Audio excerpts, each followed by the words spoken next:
Hello, hello. Welcome, guys. Welcome. Today we're going to be playing Final Fantasy XIV. What's up? So I took a couple of days off to just chillax.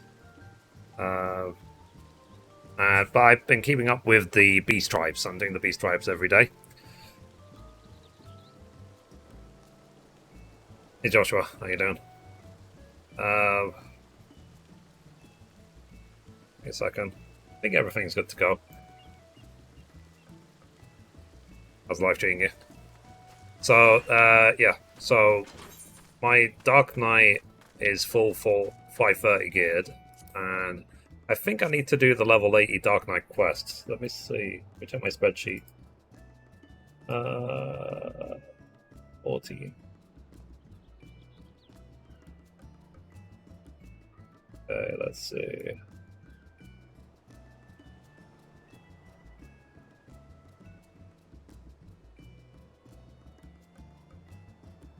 Dark Knight. Yeah, I don't think I've done the level 80 Dark Knight quest. I don't remember where it is. I woke up early today. No. Like naturally or for dastardly reasons. Job quest. Paladin, 80. Warrior 80, Dragoon, Bard, yeah. Dark Knight, here we go. Oh, I've done the level 80 Dark Knight quest. Did I upload it? Let me check my YouTube channel. Because I thought it would be the first thing I have to do. Dark Knight.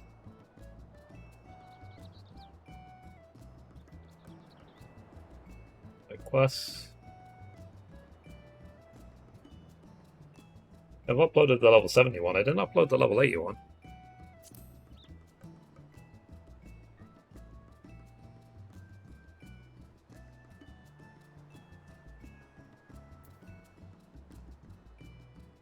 I just didn't add it to the playlist, maybe.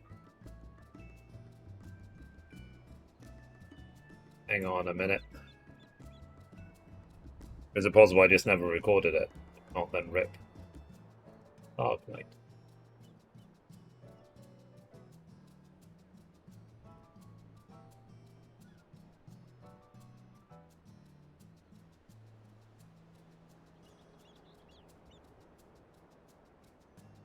Oh, I did it.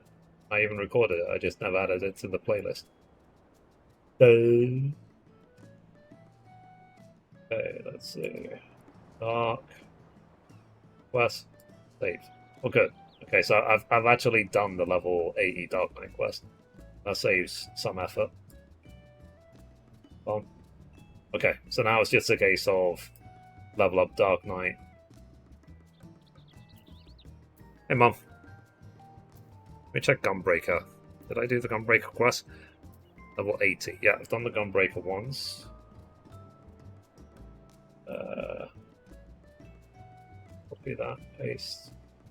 The Gunbreaker's done. I'm just updating my spreadsheet. See who I am. Okay, well, good. So because I've done the 80 Dark Knight quest, I'm free to just level up Dark Knight all the way to level 90. 94. Oh, and then the reset just happened. Alright, let me do the Beast Drives and so on. Mom, do you want to jump onto voice chat?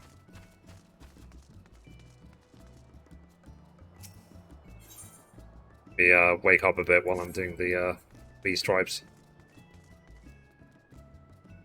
Just woke up, can go back to sleep. Wait a sec? Okay. Last night I found out that one of my uncles passed away.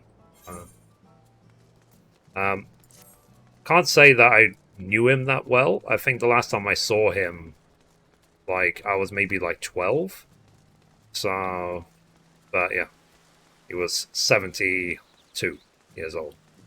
So I called my dad this morning just to make sure he's okay because, you know, it's his brother, so.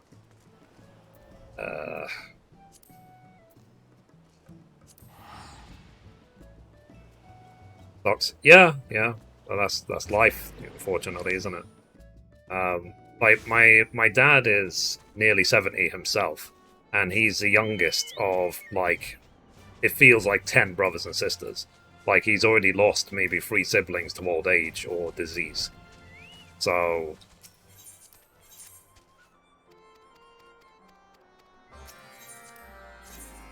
like, some genuinely have just died of old age.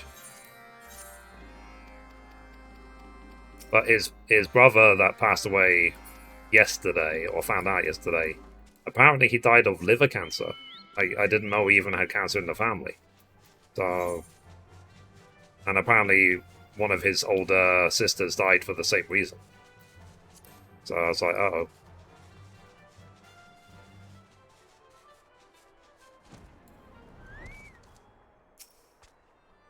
Apparently we have bad livers in my dad's side of the family.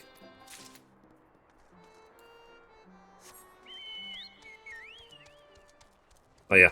But like I said, I'm not going to say that I'm distraught about it or anything. That's just life, you know? I didn't know him that well. But, you know, when you hear these things, you kind of like, you can't not feel sad about it, sort of thing.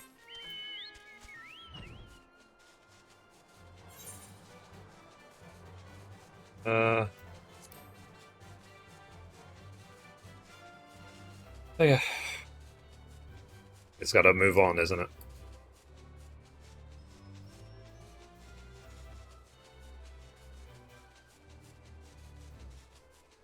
Cool.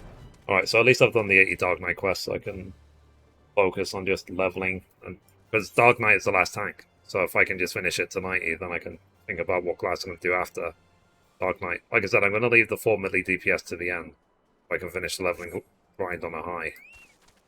Because I love playing the melees. I find them very fun. Good chat now? Alright. Let me kill this mob and I'll call you.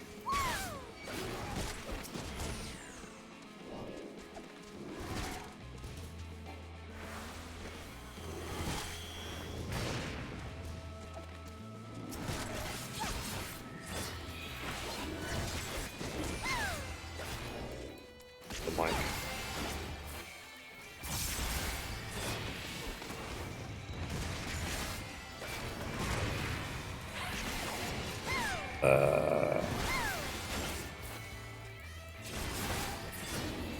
Alright.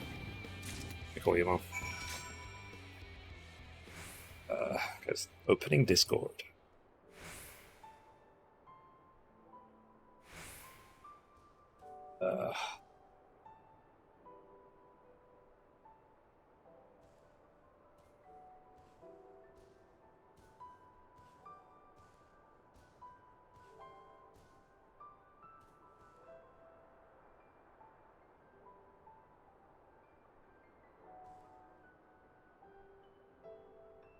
Sorry, just answering some DMs. Alright.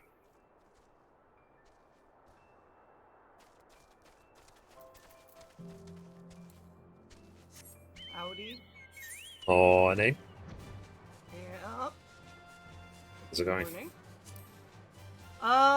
Not good today. I have an upset stomach, and I think it's because I ate too late last night because I was really hungry, and I just had like tomatoes and some lettuce and some avocado. Yeah. Hi, Don. How you doing? Hi, Don.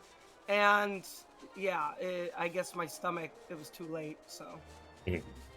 Other than that, I'm good. How are you doing? I'm okay. I mean, sorry I didn't stream yesterday. I was like, I woke up at like 2 p.m. I just had one of those days where I just slept for like 12 hours. But yeah, I survived the heat wave, thankfully. And I'm still just working on everything I'm doing. So that's good. But I'm having... we're getting our heat wave today. We're getting it's going to be 104 Fahrenheit where I'm at today. Yep. Yeah. I'm having a, what's it called? Not identity crisis, that's the wrong word. Existential crisis. It's a case of, I released a video 1 or 2 weeks ago talking about a potential ambition void. And I'm still thinking, like, what do I aim for? Because if you watch that video, I explained how I want to get, for example, a standing desk. I want to keep training my legs and get stronger so I can walk around without hobbling. But then there's literally nothing until I buy a house. There's nothing else I'm aiming for. And the only other goals I can think of is things that will help me buy the house faster. But I don't want all of my life to be, how do I make more money? You know, that's not, for me personally, that's not living. That's a disaster if my life is focused on money only. So, I am trying to think what else I can do. So I'm still thinking about it. Yeah, that's why I said you'll find it. Yeah, it's just to give a purpose to this, because even if I there's like an ambition void until I buy a house, and then for a while, if I do get a house, then it'll be like fill it with furniture, make my ideal streaming room, blah blah blah blah blah blah. But then after that, then there's void until death. Then there's nothing after house. So, you know, it's just a case of, yeah, just keep paying the house until you die. It's like... No, I was laughing because I remember what my brother said. Because, you know, when we were younger, it's like, all right, when you hit 21, you're like, all right, I'm 21. And then my brother said, yeah, after 21, you have nothing to look forward to but old age and death. Exactly, yeah. I just started like, that's what it reminded me of just now. It just reminded me of it's what people have said before, isn't it? Like, the only certainties of life are death and taxes. Yeah. So it's like, yay, woohoo. I just, that's what it reminded me of when he said that. Oh, wait, yay. In real life crafting streams, yeah. I mean, if I want to get, like, the perfect streaming room, then if I have to cut out custom worktops or whatever, and I'll do it. Yep. So... But, yeah. So that's basically what I've been thinking about the last couple of days, is, like, because there's no deadline on it. Like, I could find an answer today, I could find an answer a year from now, it doesn't matter. But I hope eventually I do find... I got... Sorry. Achoo! Achoo! What is this, man? Yeah, so my AC is on. Yeah. Yeah, I hope I find an answer. So, because, like, for example, I can't, because I've been talking to Mum about this as well. I can't, for example, set a goal of get married and have kids, because that involves another human being. You know, I can't make a plan based around what another human being will do. That's, you know, if it happens, it happens. But that's not a goal. If anything, that's a challenge to confront if it ever happens. Yeah. It is a challenge, yes. But yeah, I've been watching a bit too much of the slot streams, I'll be perfectly honest. And I was watching Train yesterday. I really, really like Train. Like, despite all the constant cussing and swearing and some people consider bad attitude, I see so much of myself in him. But it's a case of, I saw him win $8 million last night, and I was just like, if I had $8, you know what I mean? Here we go. Yeah, yeah, see, that's... 8. And he won 8 million. Yeah, like I was telling you yesterday, it's just I cannot watch people. I can't watch slots. No. To me, it's just, I don't know. It's just the way I think of it. It's just boring. Yeah. If he was playing like poker or something, I would watch that because I like poker. Yeah. He was playing blackjack as well this morning. And he won another like 2 or 3 million. But, you know, with blackjack, it's like, was it double or nothing, isn't it? Yep. So, yeah. Like, he just happened to be on a table where he would just win and win and win and win. He did lose a couple of times, but he won, probably out of like 10 hands, he won 8 of them. So he made a lot of money. There are some days, though, where it feels like the dealer gets 21 every hand. So... we could... Let me power level your Dark Knight. Run the 81 plus in between roulettes. Oh, you mean the 81 dungeon? Maybe it's just I'm trying not to because I feel like we're leveling up fast already. Just doing the roulettes each day. Like it's not. Oops, sorry.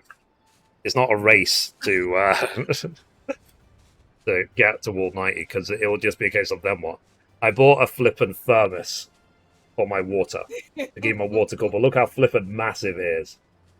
Oh yeah, it's massive. It's like so when it's sitting on my desk, you can still see it because it's that big. You know, this is only 1 liter because it's got like an inch of padding to keep the water cool inside. So just have some water. So this is my new water bottle. Water bottle.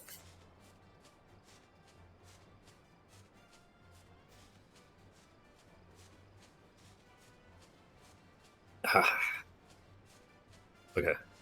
I have to be like careful when I actually or he'll end up having the drinking problem, you know, the yeah. spilled on himself. But yeah, it's just like I said, it's just what I've been thinking about. But thankfully, the positives of me thinking about this stuff is at least I have the time to think about it. Because when I was like, for example, commuting up to London and doing a job I hated and all this other stuff, I wouldn't have time to think about any of this stuff. I'll go to work, I would do a job for people I hate, and then I would basically come home. I'd be so tired, like I wouldn't have time to think of anything, and then it'd just be a case of all of my life could have gone by, and I wouldn't have even realized what had happened. Yeah. So I'm grateful that I escaped that situation. In fact, I'm just checking my calendar. Mum knows what I'm going to reveal.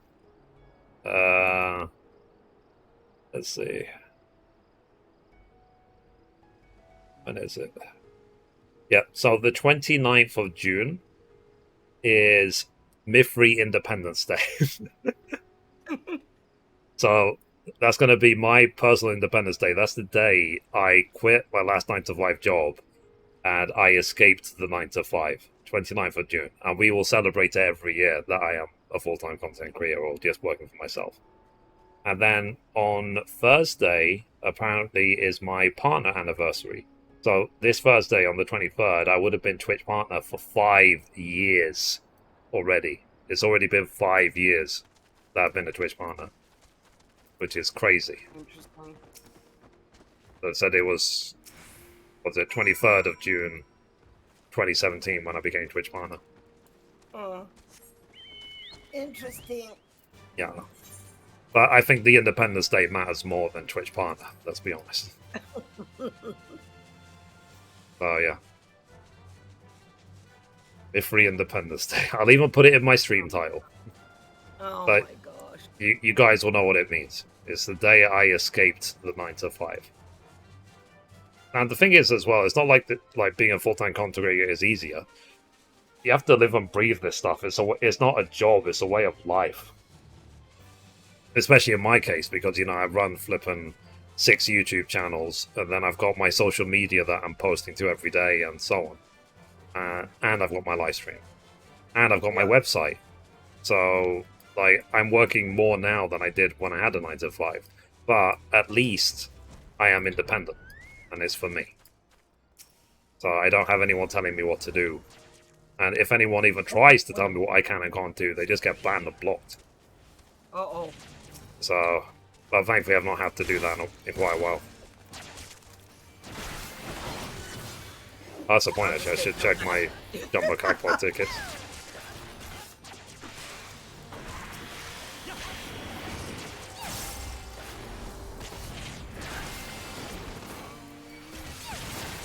But yeah, hopefully, guys, I will find some sort of purpose or reason to everything I'm doing.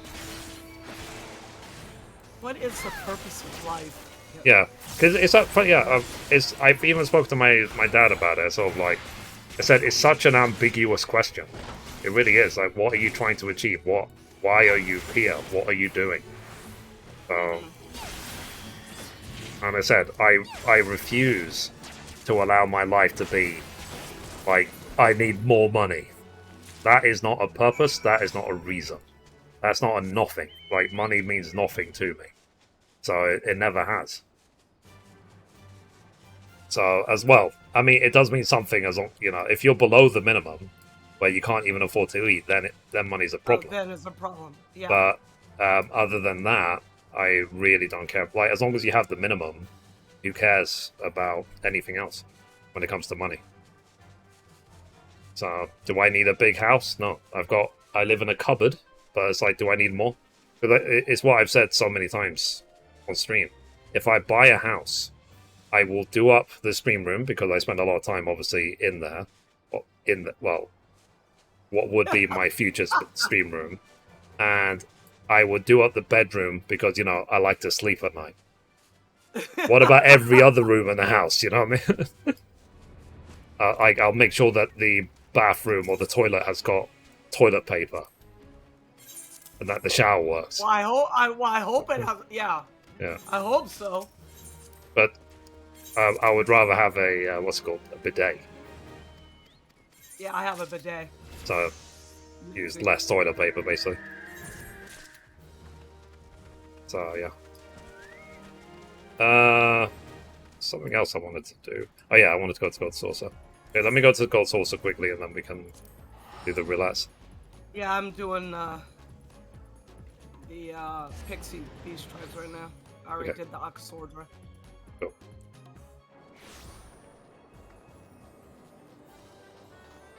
But, yeah, it's just, I'm just curious what the next step is in the life of Mithrie, let's say. But do you guys agree, at least, with the idea that life is not money and chasing money? I've said that for years, because my grandfather told me the same thing. Yeah. But, yeah, I agree. It isn't about money. Money really doesn't mean anything. It doesn't matter. So, because I said, having lots of money, all it does is it buys you lots of choices. Mm-hmm. Nothing more. It doesn't buy you happiness, doesn't really buy you anything that you need other than, like, food, for example.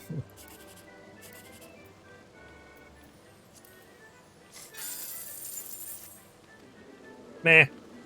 Alright. As it, meh, as in, I didn't do well with the MGP. Oh, I was like, huh? I was like, what? Did I miss something? It's like, life, meh. God, the amount of EXP you get from the Beast Tribes now, like, I'm already 2/3 to 82. I only just hit 81. Gonna watch some contents here. Hello. Welcome, welcome. So, yeah. We're just having a discussion about life. What is the purpose of life? Why are we here? Yeah. Why is the color green? Green. Why is the color green green? Why is down down? And up is up. Yeah. Up is up? Says who? I didn't get anything. Got last place at I got the consolation prize. Which is what usually happens every week.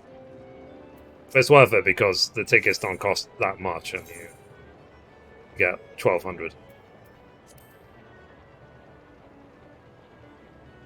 Because we gave that color a name, yeah. Yeah. Because the other thing sometimes I thought about, it's like we know certain colors, okay, that we can see. We know green, we know red, we know yellow, we know black, we know purple, we know all the colors in the spectrum. But have you ever tried to imagine a color that doesn't exist? I don't think it would be beyond the realm of possibility for there to be a color we've never seen before. Outside of our spectrum.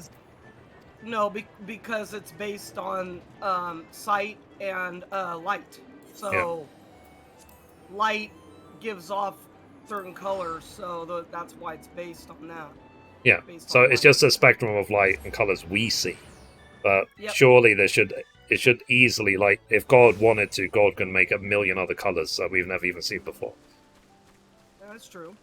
So, but that's the sign of, like, I'm so bored. I should probably go to bed. Or fix it.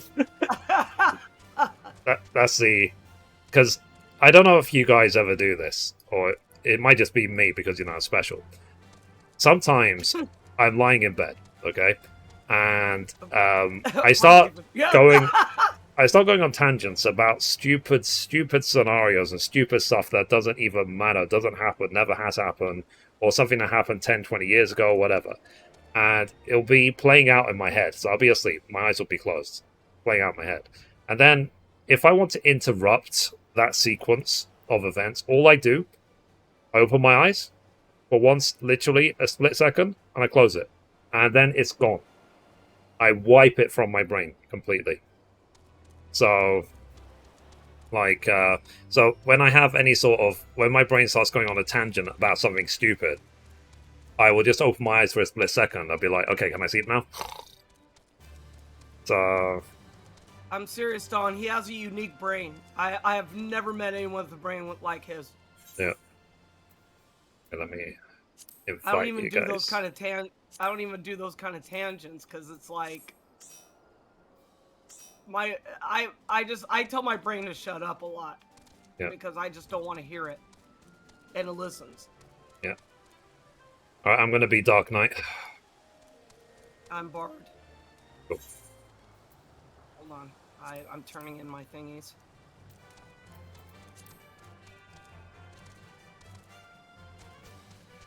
Oh yeah. It's not a bad thing. At least I have the option to wipe my brain. It's just like, reset. You'll be Black Mage? Okay. What were we talking about the other day with the body? Oh yeah, so me and Mom were talking about losing body fat, right? And like, because you know how I said in my latest vlog how I lose body fat from my arms first, and then it was attacking my legs and my hips. And then I was saying it would be nice if I could lose belly fat, so I could look even better, like the abs could be showing all the time. And my stomach was not happy with me at all when I said that. Is what I said to Mom. Because my organs speak with words. So they're not just with like random feelings and uncomfortable whatever. My organs speak with words. They're very, very clear what the issue is. And I've had this since I had hypnotherapy. So it's a weird consequence of hypnotherapy. So what my stomach did, like I was talking to Mom about it, and then my stomach was shouting at me. It said, "Listen, motherfuckers!" I told both of us off, and said, "Listen, motherfuckers! If you lose your belly fat, it's my last line of defense to keep you alive. And basically, if I burn it off, you will be in agonizing pain, and you will die." Now, I don't know if that's true. I haven't got a clue if that's true. But my stomach was very, very clear. That's the reason why your belly fat is the hardest fat for you to lose, is because it's your last line of defense to keep you alive before you starve to death if you haven't already died of thirst. So, and Mom, I believe you did look up that the belly fat is made up of beta cells, which are harder to burn off compared to any other fat in the body. To burn off. Yes. And it's probably designed for that reason. It's your last line of defense to keep you alive. So, but my stomach was not happy. My stomach was angry, man. It's like, I am doing my job, man. You're supposed to have belly fat. That's what it's for. Now shut up and feed me. That was the first time I got told off by one of his organs. Yeah. I was literally not. I'm still laughing at that. I was like, what? Yeah, because it wasn't, like I said, it was telling me off as well, not just like Mom. It was telling us both off equally. It's like, don't even talk about this shit. It's not funny. So it's like, okay. I respect you. You do you, bro. Like, you do what you need to do. And it makes sense. Like, that is why you have all the belly fat. It's to keep you alive. It's your last line of defense. Yeah, that's what we're talking about, Don, is normal fat, not like huge. Yeah. So I'm talking about, like, if you were literally starving to death, where a point where your body has burnt off everything it has. So in my case, it burnt off my arms, it's burnt off my legs and hips. All that would be left is what? My butt and my stomach. Yeah. So yeah. And my shoulders, for example, already like, bony. So there's nothing there. There's no meat there on my shoulders. So yeah.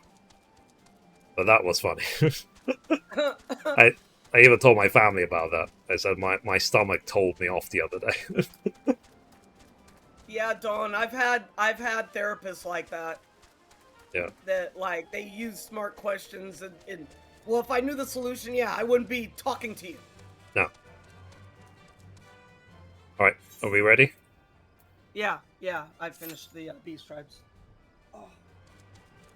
But what would happen basically before I had the hypnotherapy? I always have my issues with anxiety, right? So if I have any discomfort at all in my stomach, anywhere, my body starts panicking. Like, am I panicking? Am I panicking? Is there something wrong? It's, like I would have thoughts, irrational thoughts like that all the time. The day after I had hypnotherapy, I basically woke up and my brain said, the clearest it's ever said anything to me ever, you are cold and you need to take a shit. And that's it. There wasn't any more thoughts of, like, oh, what's wrong? What's wrong? Your stomach is uncomfortable. What's wrong? Are you panicking? Blah, blah, blah. It was like, you're cold and you need a shit. Fix them. So that's when the body conversation started. It's the day after my hypnotherapy. I remember it clearly. I'm just laughing because I could not imagine my brain doing it. Yeah. I really couldn't. If it did that, I'd be like, what the heck just happened? Yeah. It's a very fascinating, like, my brain, it is fascinating. It is fascinating that I have to, sometimes I said, I listen to the organs argue with each other. The organs talk to each other. Give each other status updates. So I just think it was funny when I got told off. I still laugh at that. I was like, listen. I was like, what? Yeah. But my stomach is probably the most sensitive, therefore the most bitchy. Like, the other day, my stomach was shouting at my flippant mouth. Why? Because I ate food that made me feel sick. So my stomach was shouting at my mouth, saying, why did you let this shit in? What's wrong with you, man? You know this is not good for him. I wish mine would have done that. Maybe I would have drank that stupid shake and then suffered for, like, the whole night. Yeah. Oh, God. Just sloppy. Sloppy. And the thing is, there might be some people watching who think I'm joking. I'm deadly serious. I probably should give myself up for, like, medical research or something.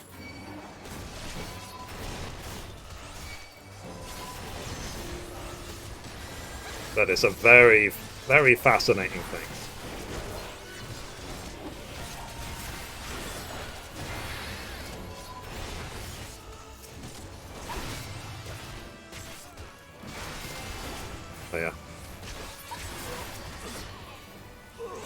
Yeah, that's a question as well. Is it true? Is your body belly fat your last line of defense before you die of starvation? Assuming that you haven't already died of thirst.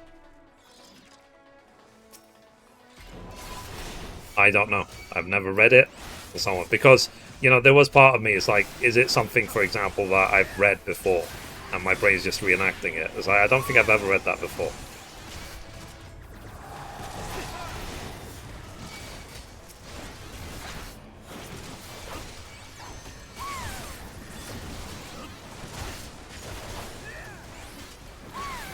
Say, stop eating fast food and other unhealthy stuff. Yeah, like, for me it's like the dairy, for example. I know dairy doesn't, like, I've never been diagnosed as lactose intolerant, but it seems really flippin' obvious that I am. So... Oh, God. Yeah, I am. I know that. Yeah. And because it's like, dairy now makes me sick, and it's made me sick over and over again, probably 5 or 6 times. So I don't have dairy anymore. So my body gets angry with me if I allow dairy. I sort of like, I know it makes me sick. Why am I still having it?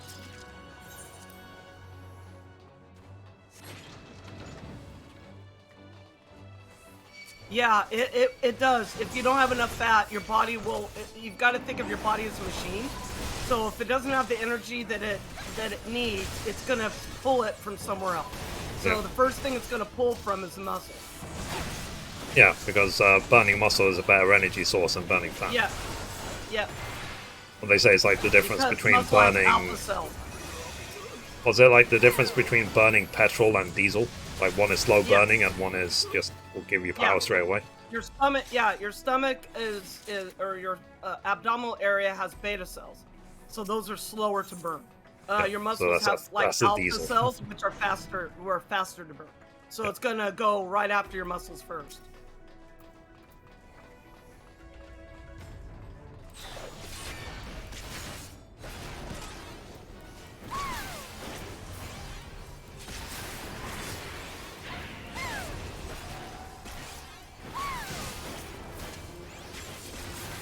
But yeah, but that's why, for example, my arms are non-existent, because it's at all the fat and all the muscle. Mm-hmm.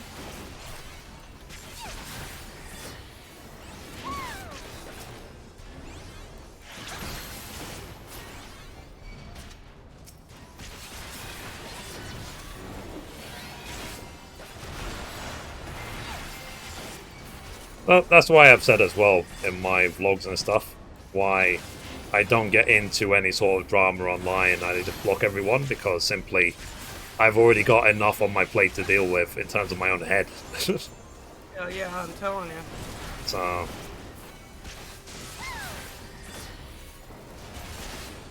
my concern is my stomach going to be okay today? Not that, oh my god, this drama's happened online. Oh, this was posted on Reddit. Like, I don't care. Oh my god. Bye, Josh. Josh said. Okay. Yeah, I just saw him go down. You know that feeling? I went from 126 kilos down to 92. My arms are so thin. Well, that's good. Yep. At least it's good that you. Yeah. Probably have my energy now, right? Yeah, but you just have to watch that about the muscle. You're gonna have to make sure that your body has enough energy, so it doesn't take from your muscle, because then you're getting muscle atrophy, which is not good. Yeah, which is what happened basically to my legs. Yep. I just remember when I left university, I was 96 to 98 kilos. My ideal weight for my height is about 80. So there was like an extra 15, almost 20 kilos on me that shouldn't have been there. And I remember when I left university, there was these big football fields right next to my parents' house. And I thought I would run around the border, because the border of all the football fields, we're talking literally like 6 of them, is like 2 miles or something. And I could feel the extra weight on my stomach bouncing up and down and just wearing me down. So I was like, yes, it's a good thing I'm trying to burn this off. And then over about, I don't know, a year, I guess, after I left university, because I was eating proper food again, not just burgers every day, my weight recovered, basically.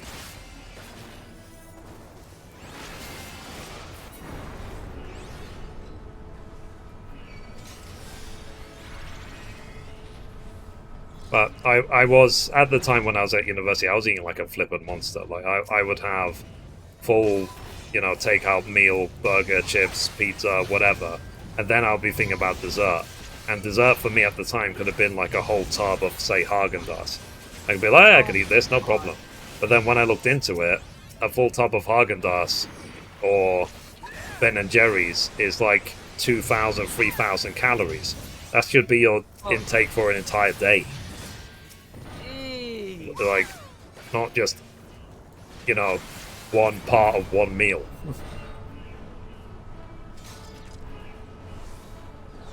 So, yeah. And wait till it's exactly. Dude, that's nuts. Weren't you like eating also like basically bags of sugar? That was my second year of university. Oh, second year? Oh my Yeah. God. So basically, I thought I need because I've got a sweet tooth. So the way I satisfied my sweet tooth is I got a bag of granulated sugar, the stuff you put in tea. I had an entire kilo bag, and it was sitting on my computer at the time in my second year of university, like, house. And basically every now and then I would be playing Final Fantasy XI, and every now and then pick up the bag, I'd be like... Oh my gosh, And I've never done that. I finished the whole thing. So it's amazing, basically, that I didn't, like, get diabetes, basically. But I guess I was still a teenager at the time, so I escaped. If I did it now, I'll die. Oh, no. No, you couldn't do it now.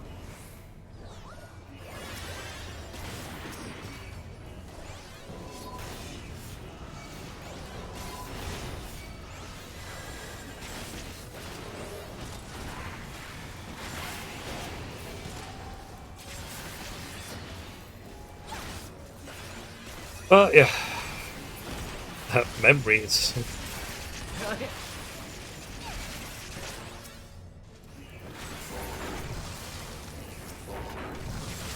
But one thing is for sure, like, I'm used to drama in my life, because things have happened in my life, and then also just constant anxiety and constant stress. So, like, everything is a drama in my life. I'm used to it. In fact, when I don't have stress or drama, then I have a flippant void. It's sort of like, I'm relaxed, I don't like it. I don't understand. I don't understand. What is this relaxation thing? Yeah. How do I fill the hole? How do I make everything stressful again? I miss the stress. I'm addicted. Maybe that's a problem. Oh, sorry, I shouldn't have moved. Okay, there we go. Not worried there. Am I addicted to stress? No, there's just, I'm not saying addicted, but there are some people that have to have that. It's like a, what do you call it? Not a motivator, but it's brings excitement type of thing to their life. So they have to have it.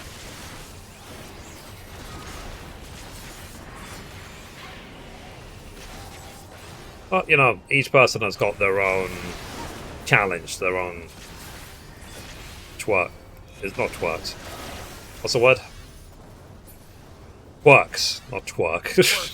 Quirks? What the? I was thinking about the wrong thing. I was thinking about Move. shaking butts rather than, like, Yeah, what problems. the heck?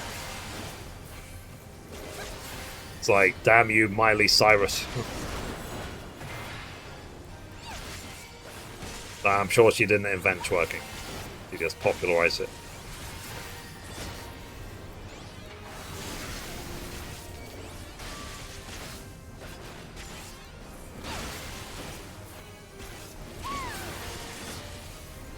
After this dungeon, I'll get up and stretch. Yeah.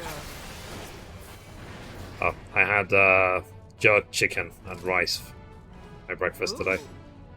It's quite nice. Wasn't too spicy, it was nice. And I sent a picture of it to my little sister, and we were talking about my uncle. But then, when I finished the food, I sent her a picture of the empty plate. Say, okay, you can get back to work now. I ate my food like a good boy. You can go back to work. Yeah.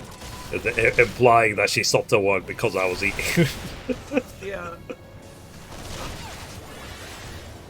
Dude, like, she sent me that, that blank face expression emoji? Yeah. I was like, yeah. I'm busy. Yeah. Like, I've got a career.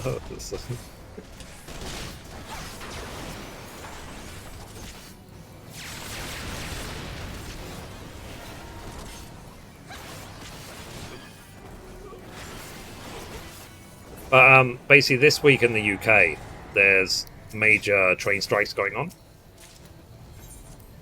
and in a way, I'm kind of happy about it because I'm like, Doesn't affect me. Yeah, exactly. Yeah, man, if you're barred, you can put up sprint. It affects the whole party. Oh yeah, I forgot about that. Sorry, I forgot. That's my bad. Yeah. Still new. The way of the bard. I totally forgot about it. I don't know why. Usually I do it. I'm just like, oh, delete. Yeah, it's morning. Okay.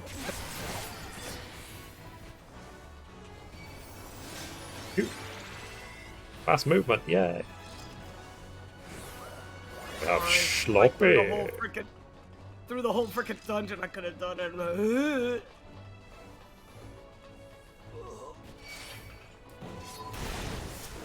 You traitors.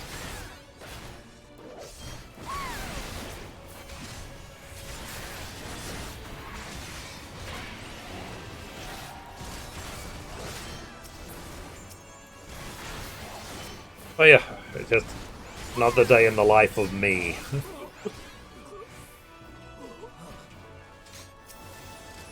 The challenge of being the Mithrie.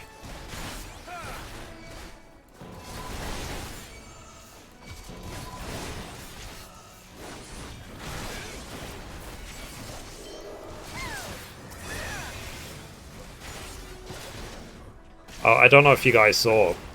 Apparently, Asmongold might end up talking to the US Senator Ted Cruz about loot boxes in games. Yeah. Don't know if you guys saw that clip. I saw. Oh, cool. Sloppy.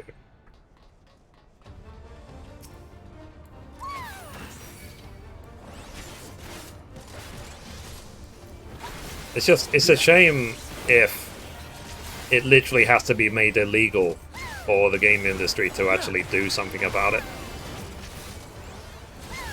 How'd you like this? Wait.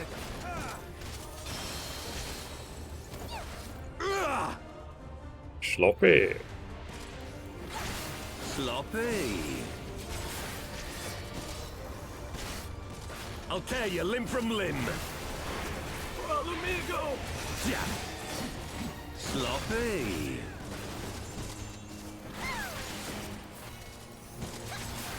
For Alamigo!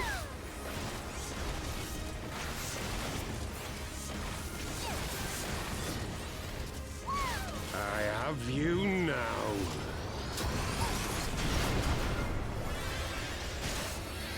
Yeah. How'd you like this? What? Oh. Yeah! Ow! What did I do? You forgot to put up the fast movement yeah, speed. I forgot to put up the fast movement speed. Yeah, so I'm getting punished. Yeah. This way you'll remember. Yeah! Yeah, Dark Knight's okay. It's not as bad as it was. Jane? Yeah. Yeah! Yeah!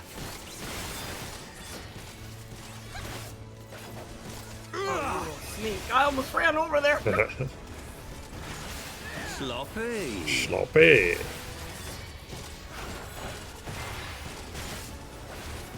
Yeah. At least I feel like Dark Knight is all faster than it was during Heaven's Okay, Ward. limb from limb. Heaven's Ward, it was very slow. Yeah. Sloppy. Sloppy. For Alamigo!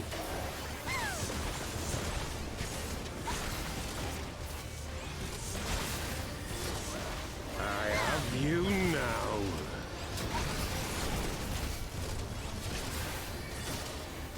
Yeah. How'd you like this? Away. Look way. Sloppy. Good job, team. Sloppy. You were sloppy. Alright, let me get up. Stretch. Yep. Yeah.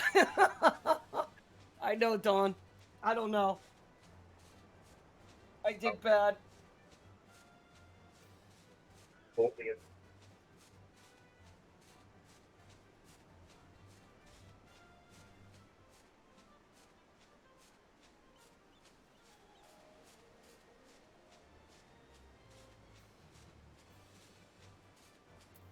second. Full screen. Oh. Bought me this. Oh, yeah. Lara Croft.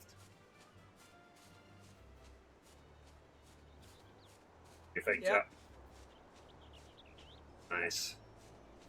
Obviously, straight in the wash because it's brand new and it has that new car smell. That was the best Lara Croft I could find. The other ones look stupid.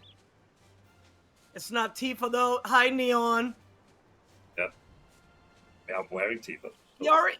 He's wearing Tifa. Yeah. I It's mean, my desktop background. yeah, he's wearing Tifa, so he wanted Lara Croft. So that was the one I got him. Yeah. Lucky. So, And that was yeah. the best Lara Croft I could see, where she was actually kind of smiling. Yeah. You know, like, ah, yeah. So the other ones look stupid. That was. Oh boy, I'm leaving. See, you guys are already starting, man, with the Tifa. Yeah. Are you one of these people, Neon, that bought the Jack-o'-lantern Tifa pose statue? The one where Tifa's like bent over, like. Probably, yeah. You probably did. I did not. Sure. Yeah. Did you consider it? You probably thought. Yep. You know he thought about it. It's sort of like, I would. I just don't have the money right now. Otherwise, I would definitely. I mean, of course I did. Yeah. Yep. That's what I said. You guys, it's too early for this. Never too early for Tifa. Yeah, well... She can be any time. She can be any time of the day. Oh my gosh. She could wake me up. Man, wink. yeah. Oh god.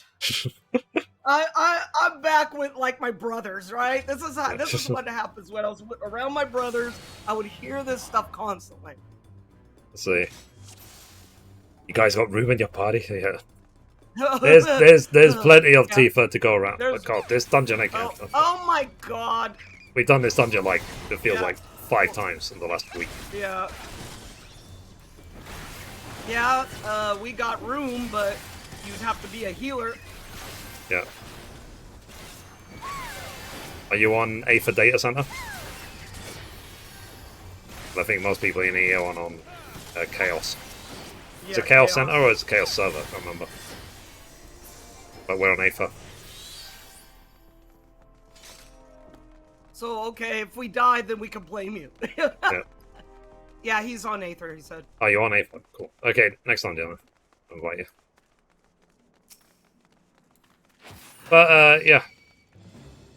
Now, it's what I said in my, because Neon, you saw the video when I was talking about the ambition void.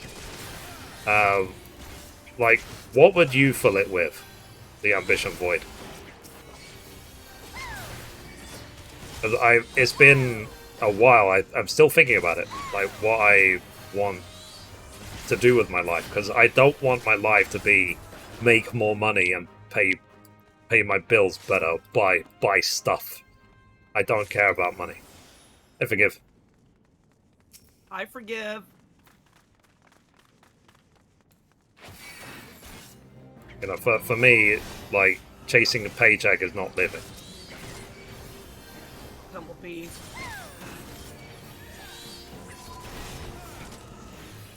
Focus a bee. I know I'm focusing the bee, but I only have like 3 freaking buttons, so it's like...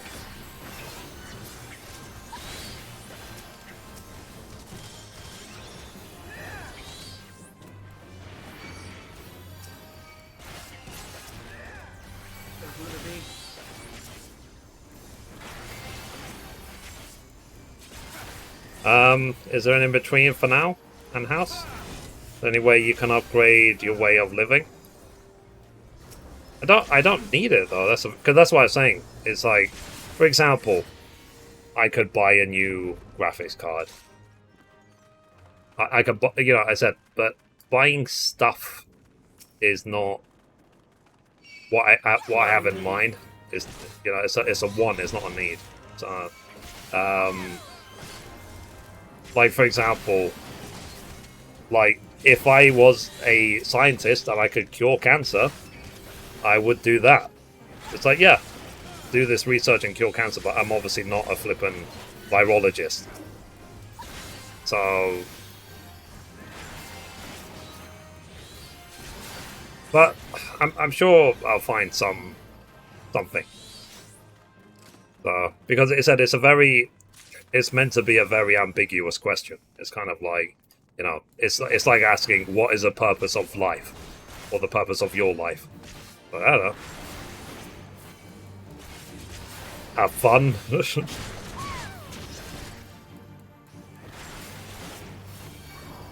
we can do.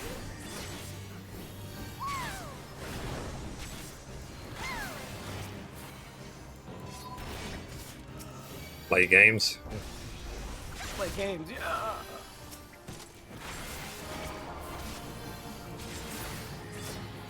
Get ready for Doom. Yeah.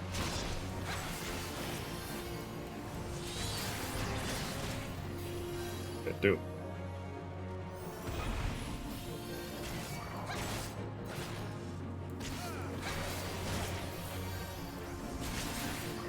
And it's completely okay if you don't have an answer for me. Like, because I don't have an answer for myself. Doom. Oh, you sons of...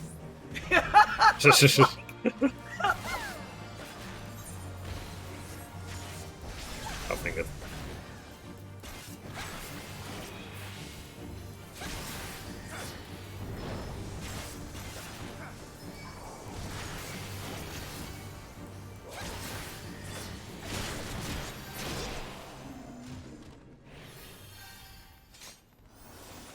See, reacting to old videos, I was enjoying it. Yeah. I mean, let's be frank about it. Like, my financial situation at the time was not great. Yeah. But like, I remember like how many problems I had at the time because I listed it on the screen. It like filled the screen. But now, if I revisited that video, pretty much all of it is gone because I'm debt free, and I don't have to commute anywhere. And I was saying before, early in the stream, that next week is Mithrie Independence Day. It's the day when I quit my last 9-to-5 job.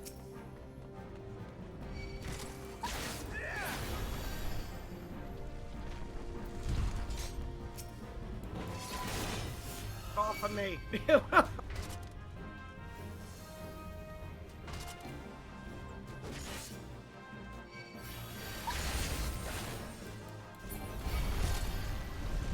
Don't kill it, crap. don't kill it.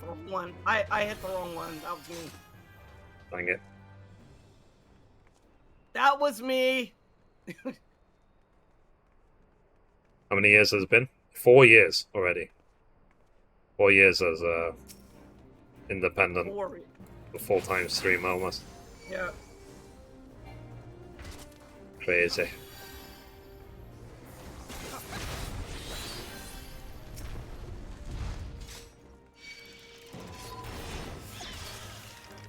Like, the longest job I've ever had, my first ever job, I was there for 4 years. Like, soon, this will be the longest job I've ever had.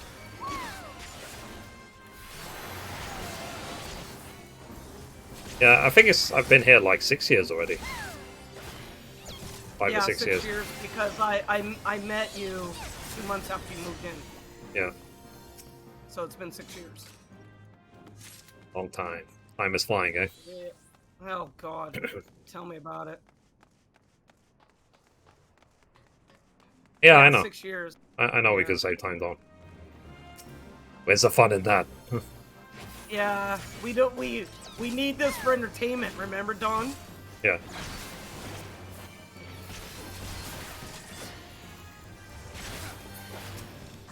But there's a lot of positives in my life. Thanks for the host, I appreciate you. So, but it's just like I said, because for me, having like a defined purpose of everything I want to do and fixing all my problems, that's like the barrier to perfection. You know what I mean? It's like I'm living a perfect life. Like the only thing that could be better is if I'm like, I don't know, married to a Hollywood actress, and I have all the money I could ever dream of, and I've got beautiful children who are not messed up in any way. But to be fair, if they're my children, they're going to be messed up. So they'll inherit it from me. Or if I find the anti-Mithrie to be my wife, and then we have children which are perfectly well-rounded. Oh, God.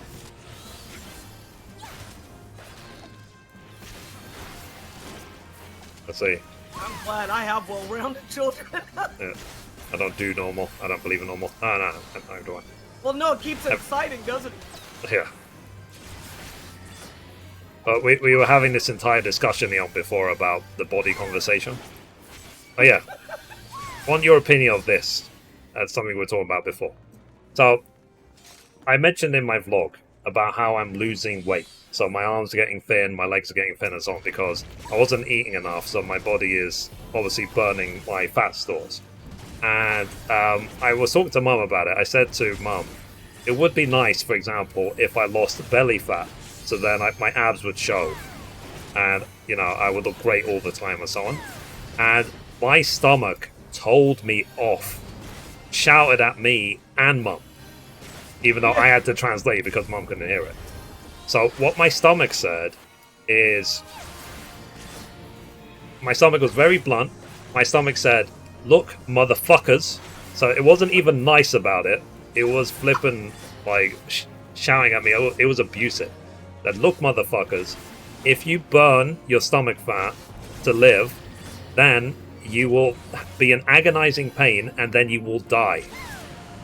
It is your last line of defense before you starve to death, is your belly fat." I don't even know if that's true. I haven't got a clue. But that is what my stomach screamed at me when I was talking to Mum about it. It was basically saying to me, do not criticize. I am doing, like, my stomach was basically saying to me, by having belly fat on you, I am doing my job. Shut up.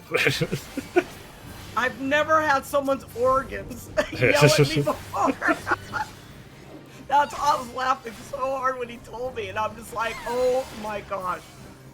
I've never been told off by someone's organ before. Yeah. So, have you ever heard, talking about the topic itself, have you ever heard anything when it comes to, like, losing belly fat is your last line of defense before you die? Of, like, starvation?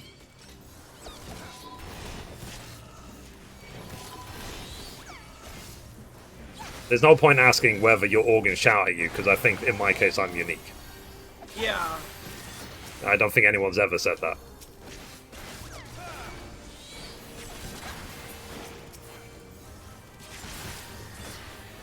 But I've had other premonitions as well. So, the other premonition I've had in my life is that I am a candidate, this is according to my brain, I am a candidate to be father of the Antichrist. The Antichrist will be a girl, and the Antichrist will be called Layla. And I am a potential father of the Antichrist. Makes sense, wouldn't it? Yeah. And who would the mother be? Probably my ex-girlfriend, because she's more, like, messed up than I am. So, basically, I've got my anger issues, she's got her selfishness, and so on. We would make a very horrible child. Yeah, bodybuilders don't have that much belly fat, but what I read is, and it does make sense because my son is, my son is diabetic. Yeah. And when he was diagnosed, they were talking about beta cells. And they said the beta cells is what helps you produce insulin. And when someone has type 1 diabetes, they have no beta cells. Yeah. Well, and so then that made sense. So I said, okay. So when I read, it says, yeah, it takes longer for you to lose belly fat because beta cells take longer to burn. Because it is a defense mechanism, because you need that to produce insulin. That made sense to me. Yeah. Well, it's like, yeah. Bodybuilders, you gotta figure that you have to change. They have to change the way they're eating, as well as doing the right exercises to focus on certain areas on the stomach, on the abdomen. The thing is, like, if bodybuilders started starving to death, they're going to have a huge amount of muscle as backup that they can burn. Yeah, yeah. So, like, it'll take a long time for the body to eat all that muscle to before what's it called? Before it's needed. I would rate 10 out of 10 if you're a book. Yeah, yeah. I mean, I'm too lazy. And you're right. I don't mind it. I can't be bad. Oh. I quit. I already run 6 YouTube channels.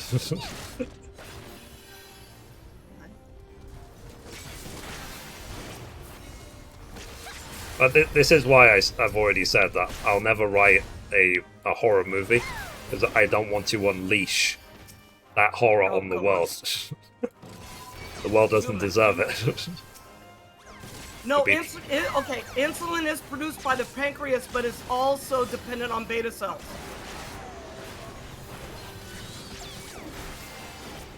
If you don't have beta cells, you cannot transport the insulin. Yeah.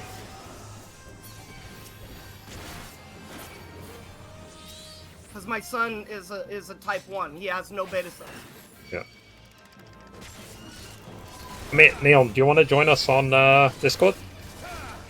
Oh, we're talking?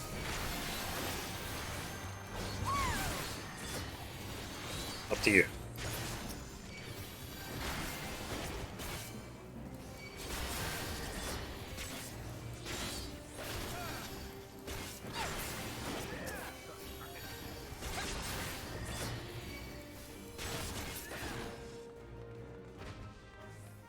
No, type 1 is, it can be from birth, but they say if you're under the age of 21 and you get diabetes, and you usually get type 1. Yeah. I did actually think about that. Like, I don't think it would be a weekly one, because every day for me is exactly the same, but I will probably do, like, a day in the life of Mithrie, rather than a week. I did think about that.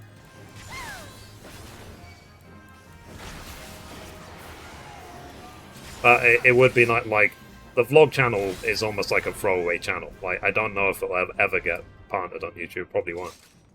So, but it is something I've thought about.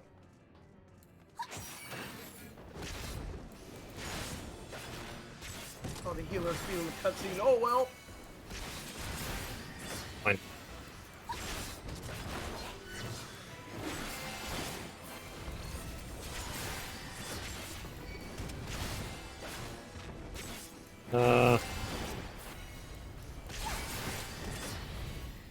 Sure. Alright, let me finish this dungeon and then we'll see you in on the call.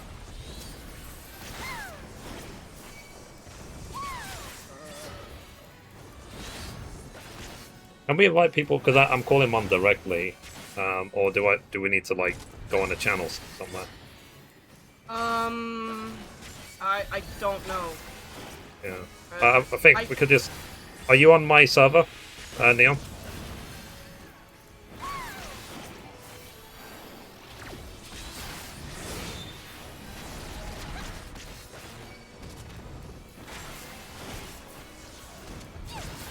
I'm in your Discord, yeah.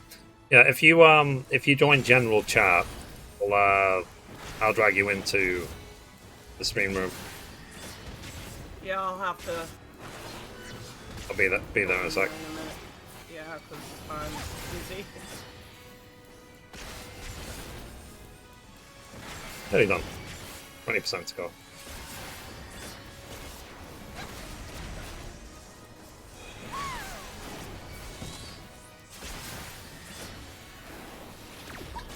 Ah, I interrupted it. Yeah, good job. I leveled up. Hold up again. Good job, team. Sorry, Manly. Good job. Well done. Yeah, whatever, bro. Okay, let's jump on the Okay, wait. server. Okay. All right. I'll Alright. see you in a bit.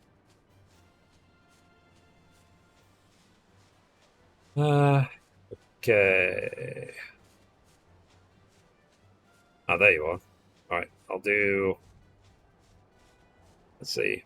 Private 1.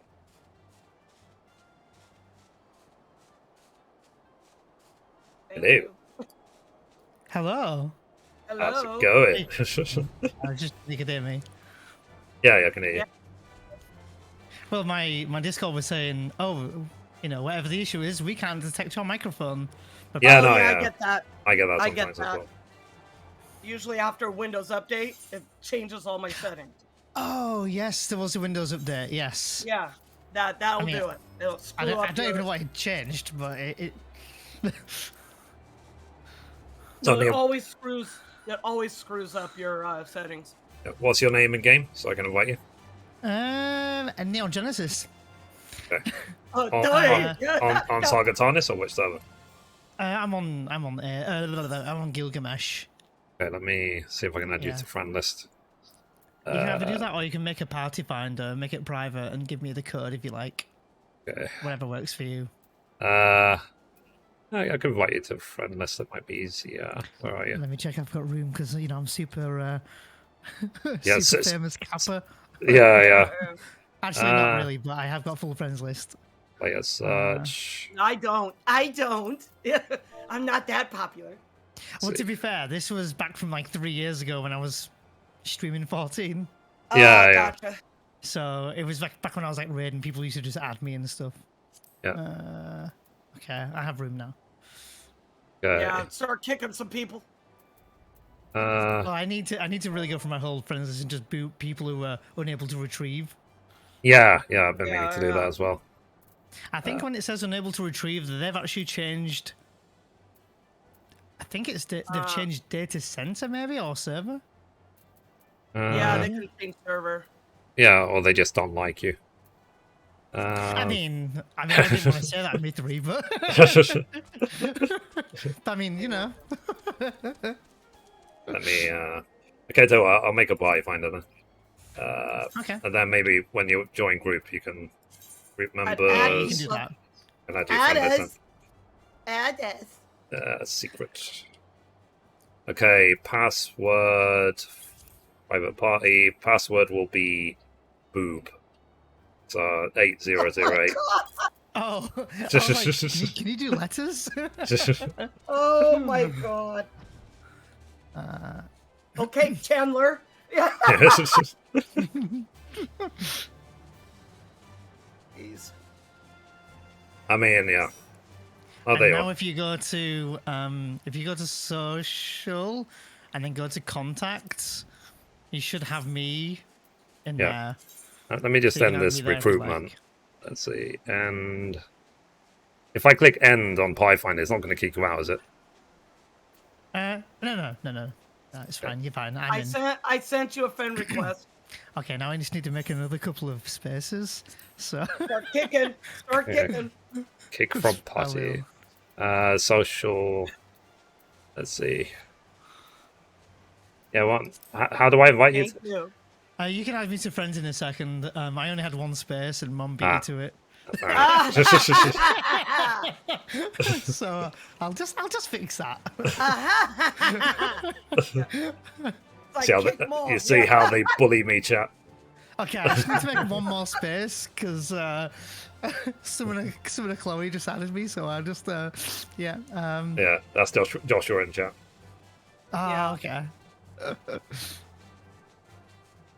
Okay. Now you can send me the ever so long awaited friends request. Okay, but how do I do that? Let's see. You can go to on the bottom right hand side for you, Mithrie. If you go to social, and then you go to contacts Contacts. on the He bottom should right hand be on the side, top. yeah. It should be at the top. Right on top. Bottom right hand side, you know where your Analog settings party. yeah. Go to social, go down to contacts, and you'll Above where see the you- contact list. Above where your gill is, Mithrie, on the bottom right. Oh, Bottom. then Down there. okay, Yeah, down and then here. go to- Ah, Yeah. I thought you meant. Ah. I thought you go meant to this pie with a contacts. send friend request. Okay. Nah, you're all good. There we go. All right. Like you talk about Gil, and then I'm like, oh, I know Gil. Yeah, as soon as I mentioned gill. Fair enough. Ching. There you Okay. go. Let's do trials with that. Yeah, no problem. Uh, Swing. but yeah, it's what I was saying before, Neon. It's like it's a what's the word? Exististical. I don't know the word. I can't pronounce it. But it's a question of like, what's the purpose of life? Like, how do you even answer that?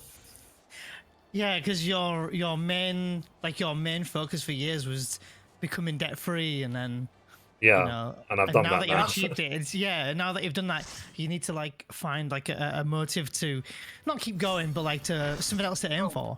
I Yeah. totally get it. Yeah. This Yep. time, I hate this one. So I was thinking, like, I wonder. That's why I was saying earlier about like, is there not an in between like where you are now and then buying a house? Is there not like a way that there would be something else in between all that? I don't know.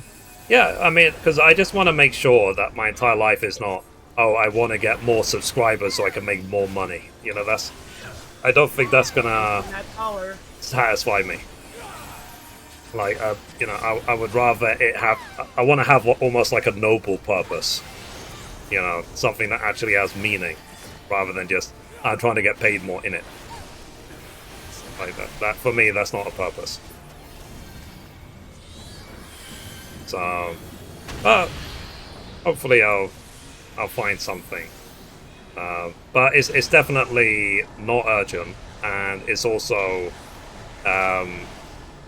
I do count my blessings. Like, I do know how easy my life is.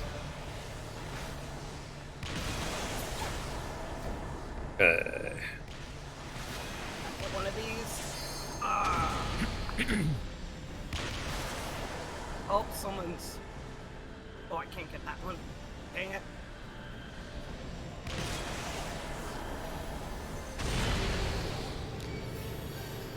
But yeah, I do wonder about what is the next step in my life. Let's say. I think most people probably feel that way. I mean, you're not the only one who's looking for like a kind of, like the next thing. Yeah. I'm sure that it's happening to everyone where they're thinking like they've achieved that one thing, they just need to find that other thing now. Yeah.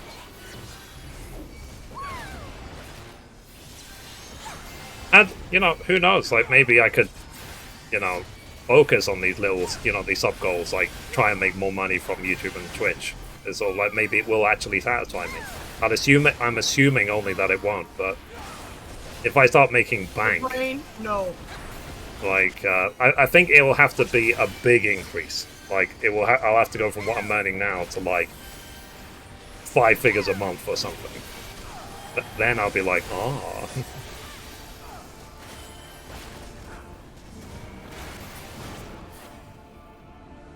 I mean, Stop moving. I mean, obviously you try not to spend money unless you need it. Yeah. But is this something that you could do, that you could buy for like to help your YouTube channels? I'm not saying like buy subs or whatever, but like I don't know what that could be. But is this? I mean. Yeah. it's I something mean, you I'm can live looking at without. new So- thumbnails or promotion or things like that. Like, I am looking at Yeah. that all the time. So I am. So I do any little money I do make. I am pumping back into the channels. So, but it's kind of nice in a way though that I'm at a point where I don't have many wants. Like, I'm nearly out of everything. So it's not just about being debt free. In terms of like, I've got all the food I could want. I've got a roof over my head. I can afford my rent. I don't have to worry about car payments or car repairs because I don't own a car. And I don't need one with my current lifestyle. So, because it's something I was talking to Mum about actually, is that there's a lot of perks. Because I don't own a car, what's it called? all the things that come with it, I don't have to worry about. How lucky.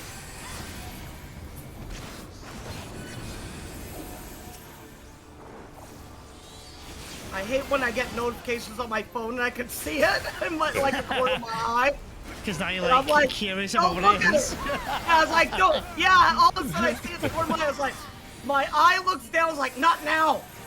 I'm busy. Yeah, try doing that in a speed run. It's even harder. Oh, no. I'd have to turn off my phone. Yeah, I normally mute my phone or have it face down. Oh,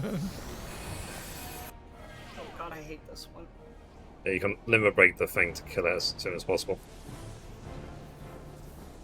The spark thingy.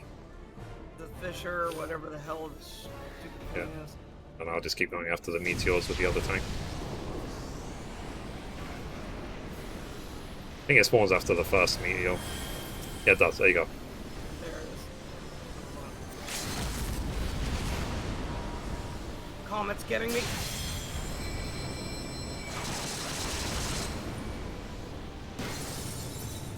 There we go. Perfect! Yeah. For once! Yeah, world first.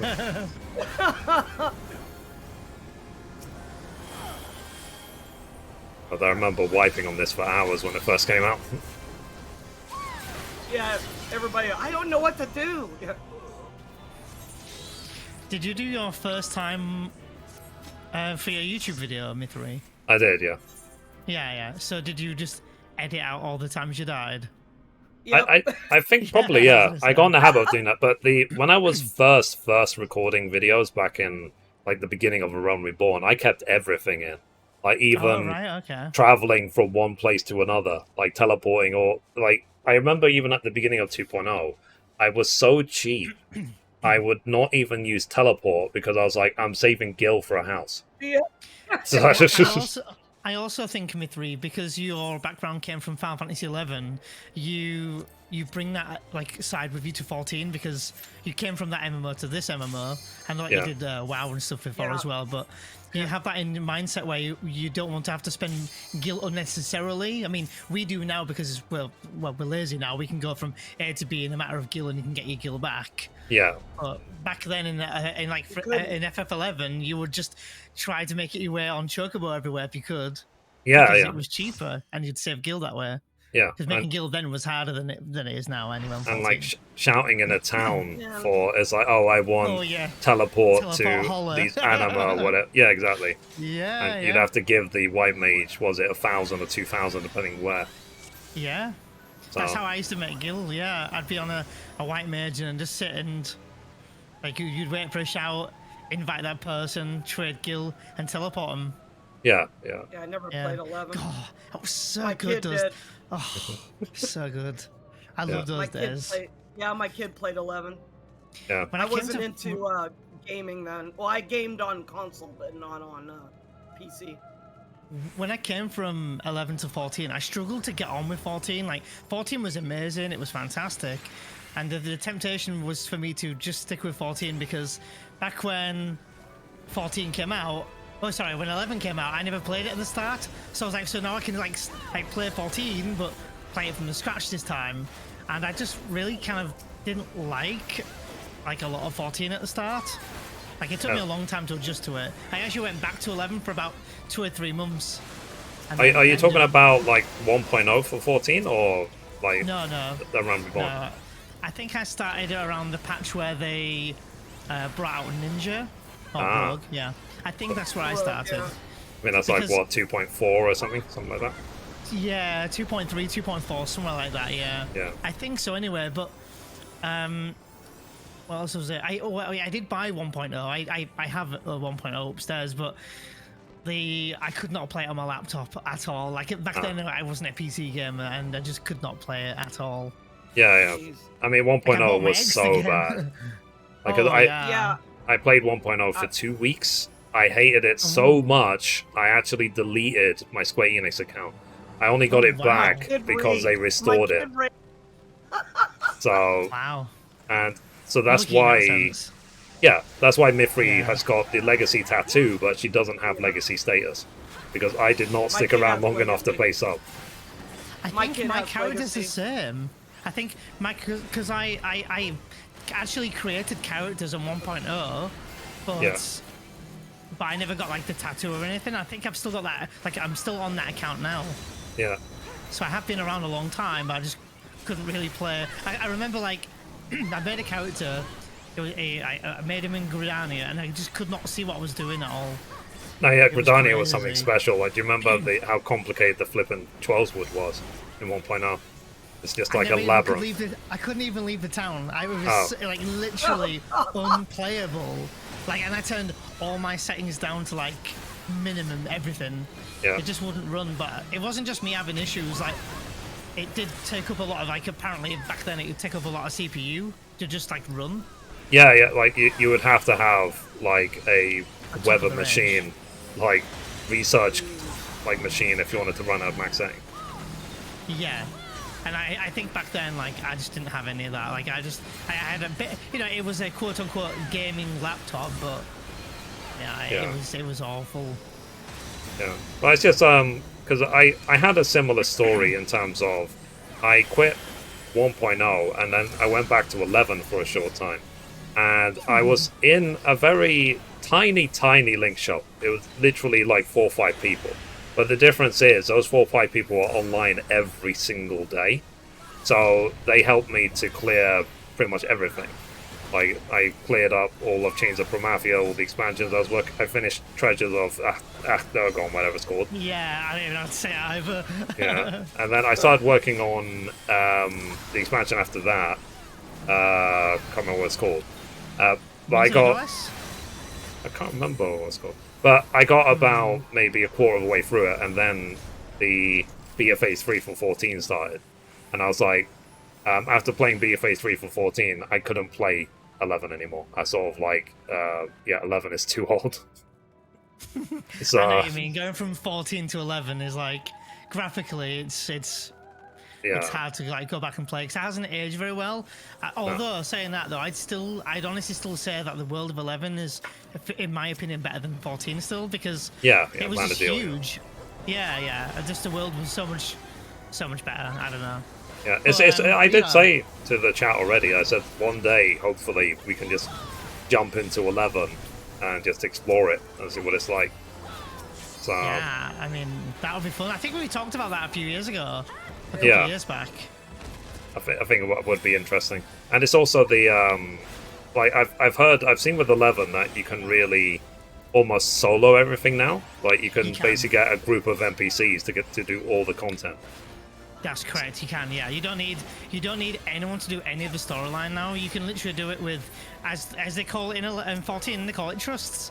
But these Yeah. trusts are like a way better version in 11 than they are in 14. Yeah, In they just 11, follow you you can summon around. them anywhere. Yeah. Yeah. And if they die, I think if they die and you're in combat, you can't like, summon another. But if you like let's say your trust had low on MP, you could dismiss them all, then just recast them, and they're Yeah. fine again, and they've got full HP and MP again. And Yeah. honestly, some of the ones that you could get were like the ones from the storyline, which I can't think of one right now.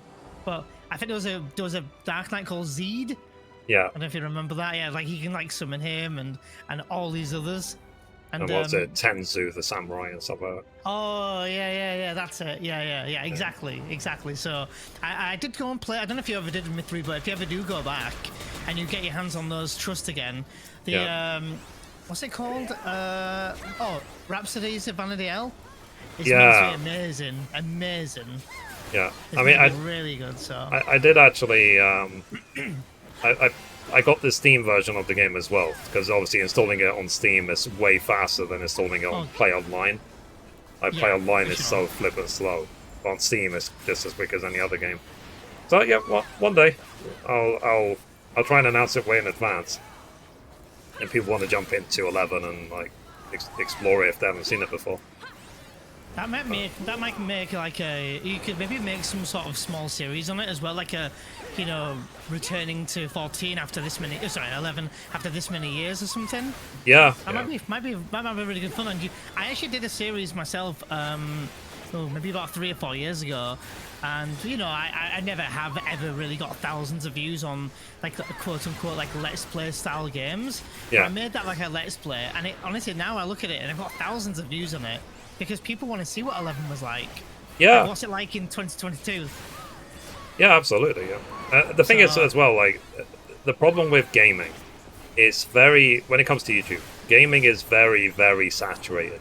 Oh, so, God, yeah. like, even if you start getting money from, you know, let's play videos, you're not gonna make nothing. You have to get it's like tens of cents. thousands of views to make a little bit of money. Yeah. Yep. Cents. And so something I learned, and you probably learned the same thing, Mithrie, with 14, for example, is when you're a guide channel, guide channels are kind of really funny because you get a crap ton of views, like you will get views, and it's almost guaranteed, but you don't often see many people wanting to subscribe. No, people no. get the information, they get what they need, and they And go. then they just leave, yeah. Yeah, absolutely. Yeah, exactly. And I learned that the hard way with my main channel, but it doesn't mean that it's you know, it's over and you can't, you know, change, you know, sort of how your channel's seen. Because now my channel, what I'm afraid of anyway, is that the authority is 14. Yeah. So I've thought about making another one. I've dabbled in the idea. I've actually got another channel, but nothing uploaded on it yet. Yeah, I mean, that's I'd like why to continue my main. you've seen how I've diversified my channels. Yeah. And I'm hoping, to be honest, I'm hoping my gaming news channel becomes my main channel. Because I Me really too. enjoy making them.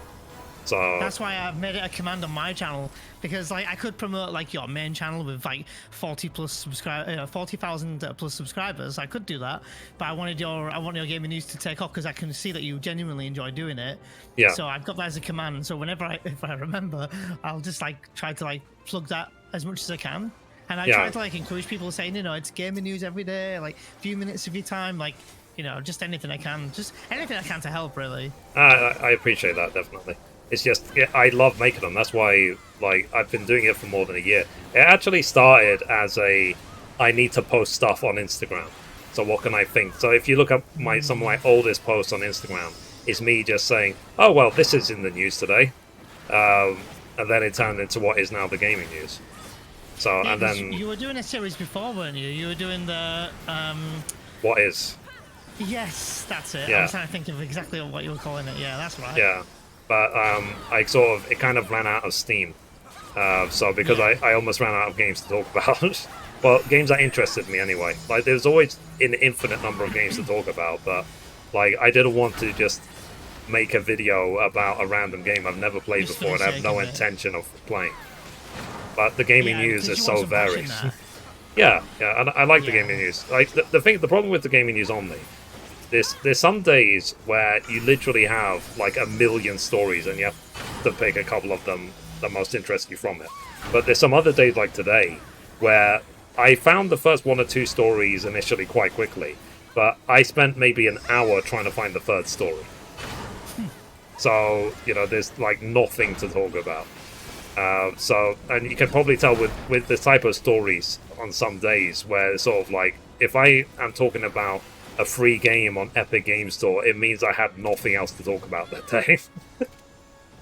So I would rather it be like Last of Us remake is announced. You know, I'd rather it be a big headline. So, but You'll play the. I guess it's a remaster, isn't it? Yeah. Would you play the remaster? yeah, the remake. Yeah, I'll play it because is it a remake? it's Or is actually it a remake. remaster? They said it's a remake. Oh. So because my God, then I'll play it. Oh yeah. they already did the remaster on PlayStation 4. So Yeah, true. the PlayStation 5, they said it's a remake and it's gonna basically be everything that they ever wanted from The Last of Us that they never could do before because of limitations on PlayStation 3 when they first made it. So whether it's worth $70, that's the other debate, because you know people are angry that they may have bought it already on PlayStation 3 and bought the PlayStation 4 remaster. Do they really want to pay $70 to get it again on PlayStation 5? It's like, what's going to happen? Is there going to be a remake plus on PlayStation 6? So, when do you think, if there's a PS6, when do you think that'll come out? I think in like 10 years from now. Like, I think it'll I be. was gonna say, yeah. I think it'll be like 2020, like 28 or something. So I'll be in my 40s before it comes out, I reckon. I'm 37 now. I mean, do you think there'll be a PS5 Pro? Um, I don't think it's needed. There might. I reckon that there might be. My guess would be like a PlayStation 5 Slim, but I don't think there'll be a Pro. Not unless they can find a way to, for example, put like a 5 terabyte hard drive in there really cheap. So that's something that I don't think it's needed a PS5 Pro because I mean it's already like what can a Pro do? Yeah, that a PS5 can't. Yeah, exactly. Yeah, like, it's already doing 4K 60. So like we don't even. I mean, some really rich people got 8K screens, but most things can't even run 8K screens. What's the point? And it's like, even when it comes to streaming, for example, it's like YouTube is capable of 4K streaming. You can watch 4K. Who's got the internet speed to watch it? Not that many people compared, like on average. So that's why, for example, Twitch probably won't put in 4K streaming for a while. Well, I'm surprised I could start like that. In the past, if you start like that, you'd die. I was gonna say, I've never seen that like mechanic logo. I've never seen that before. I mean, they've changed it obviously, but it's new, yeah. Was that new from 6.1? Yep. Ah, okay, I thought so. Ian, hey, how you doing? Hi, Ian. Hi, Ian. Hi, Ian. So, hi. But yeah, it's like just I'm trying to keep myself as busy as I can as well. And I don't know if you checked out Mithrie.com. I did. I had to add a couple of days ago a privacy policy to the website to make sure it complies with all the laws. But it has to comply with the laws everywhere. So it has to comply with GDPR. It has to comply with COPPA. It has to comply with a bunch of other American laws. It has to comply with an Australian law. It has to comply with the Do Not Track policy. So if you look at my the privacy policy on my channel, on my website, you'll see how many laws a website has to comply with. And that's not by choice, that's by law. And then on top of all of that, there's something called the ADA compliance, which is to do with, like, is the text easily readable on the website? Is it, like, for example, dark background with strong white text? Because you can get sued, believe it or not, if your website is not easily readable. For not being ADA compliant. So I'm just sort of like, wow. Like, I didn't think that posting stuff to a website would be this complicated. That's not what you signed up for. yeah. Like I just wanted it as a, just a place to, put my all my content. So, but I'm happy with how it's gone so far, anyway. Glad you got some sleep, Ian. See, sorry, let me read. Slept in today. Nice, finally got some sleep. Cool. Alright, let's do main scenario roulette. Just for the sake of it. Oh my god, really? Neon is unable. For an hour? Really? For an hour? I mean, any reason to keep Neon in the chat. So, an hour? Yeah, see? Okay, well, I see how it is. It's your fault, Neon. He never wants to do. He never wants to do main scenario quest when we're talking. Okay? So, there you go. That just tells you straight up. Well, I hope you guys brought your, sleeping bags. Yeah. No, I'm serious, man. I'm gonna go get my snacks. I'll be right back. Yeah. Seriously, do it. I swapped to Samurai, so I get to play Samurai. Oh, isn't Castrum... It's only 4-man now. So we actually do need a healer. Okay, let's leave. Oh boy, I did not know it was 4-man. I didn't know because I have not played this. Yeah. Okay, I'll switch to healer. Okay.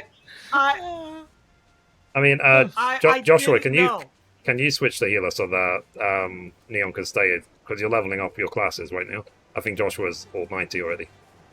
Sure. I mean, if Joshua doesn't mind, I can stay Samurai, but if need be, I don't mind switching. I can switch to healer if anyone needs me to, even though my healers are 90. All right, I'll switch. Hold on. I gotta think of which one I want. No, Joshua switched. Oh, Joshua. Okay, thank you, Josh. So, I did not know that at all. I That's didn't gonna know be either. interesting. I didn't know because Oh. I've not played main scenario. because Well, me we neither. left the Mithrie's a dungeon, regular about- we are locked out of the duty finder for 30 minutes. Oh, F. All right, And who even left worse. first? Who left first? me. Oh no! All right. Yep, I'm not locked out. Okay, hold on. Am I logged out? Let me see. I'm not. No, I can still go in there. Okay, let me. Yeah. If I promote you, but it'll probably let me promote you, Mom. But it'll probably I don't say think- like yeah. someone is logged out. It will say that Unavailable. someone's logged out. Yeah. Hold on. Let me see. Oh, one of the party members don't meet the requirements or something. Yeah. Yep. Yeah. Right. Well, you Waiting switch for yourself it. back. So what can we do in the Mithrie, meantime? maybe confused again. Okay, I'm kidding. I I'm can. kidding. Yeah, right. Okay, let's do like fate grinding in Ultima or something. Actually, no, 82, 83. What zone should we go to? In Endwalker for fates. Mare Lamentorum, maybe. Or Elpis. Yeah, let me check Elpis. Let's see what level they are there. Elpis. That might be alright, actually. It might be alright. Yeah, 86. Ooh, So not too bad here. Alright. Elpis. Yeah. I'm 82. Yeah, but there's 4 of us, so it'll be okay. Okay. All right. Well, I'm just going to switch to your server real quick. I'll go to Elpis. Because I'm in a different server. What's Sagatana's like? Sagatana's. No, sorry, what's Gilgamesh like these days? Is it like crazy server queues? Oh, no. It took me like, there was 10 people queuing in when I was queuing in. Okay. So usually when I'm logging in, it's been like 5 or 10, 15. On a patch day, it's a different story, of course. Yeah. Thankfully for us, like on Sagatana, it's sort of like, even when it's patch day, the queues are not that bad. I mean, it wasn't bad at the beginning of Endwalker, but it's because at the beginning of Endwalker is flipping broken. So it's broken for everyone. Which teleport are you at, Mithrie, in Elpis? Anaganoris, that one? Yeah, Aganoris. Yeah.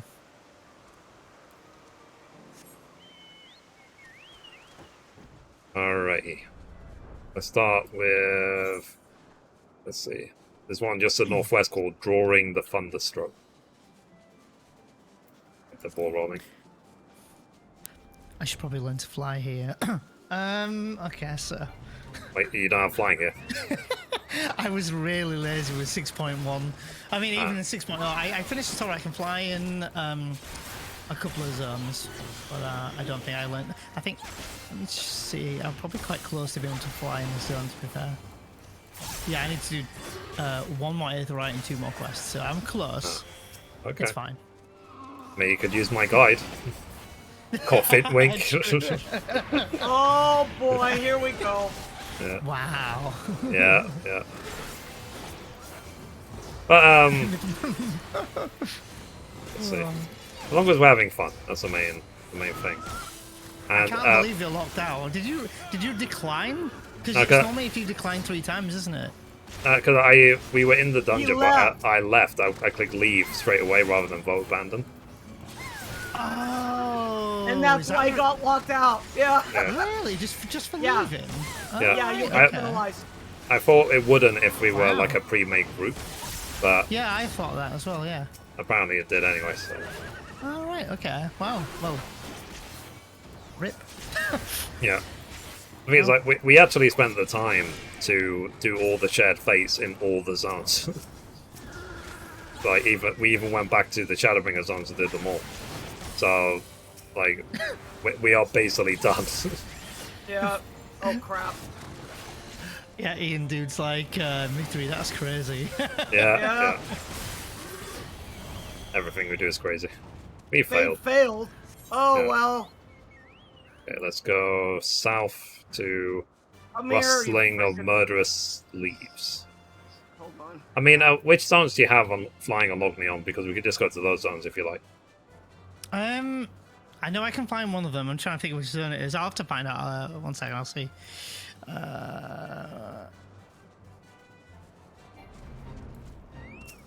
I can fly in Labyrinthos and Garlemald, and that's it.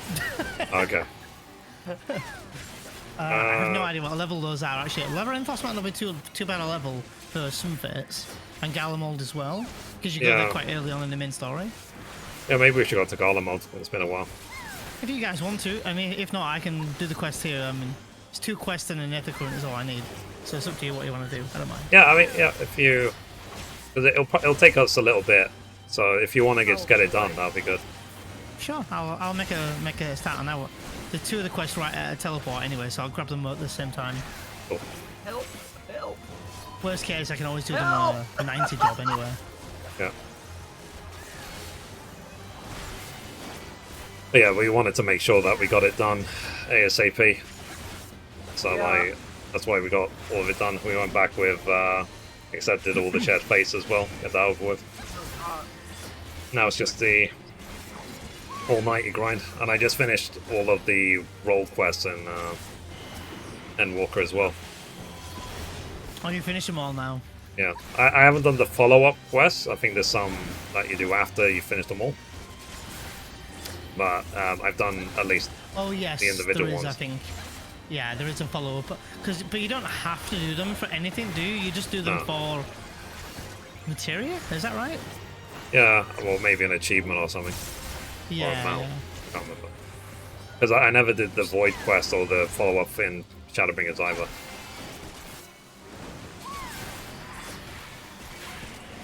But these days, like, I'm trying to just... I'm thinking about what game I'm going to play next, so... Like, when I finish the all-nighty grind in 14, for example, I'm not going to be sticking around that much in 14. There won't be that much to do. I'll probably come back for, like, the story of, say, 6.2 and stuff. But well, there's another patch announced already now, isn't there? 5th of July, is it? Maybe. I think that might be 6.2, isn't it? Or is it too early for 6.2? I think it's 6.18 apparently. Ah. Yeah. Because on the 1st of July, they're doing the next live letter to talk about 6.2. Yeah, I'll be asleep. Yeah. But for us, it'll be a good time. It'll be at like noon or something. Yeah, too early for me. It's in the middle of the night for me. I'll be asleep. But there's a lot of games I want to play. So like, next game will probably be Cyberpunk 2077, because obviously when it launched, it was a complete disaster, and I refused to play it. I was sort of like, I'm not gonna have my first experience of Cyberpunk tarnished by bugs. So I just waited all this time to jump in, and we'll see. How do you go about choosing your games? How do you go about doing that? I've got a list. I just brainstorming. So like, okay. And it's then just see what you fancy. yeah. So Yeah. I've got a long list of games now, and then I usually keep playing a game until I get the Platinum Trophy. And once I get the Platinum Trophy, then I can draw a line under it that said, I got the Platinum Trophy, that's it, never going to play this game again. So Never ever again.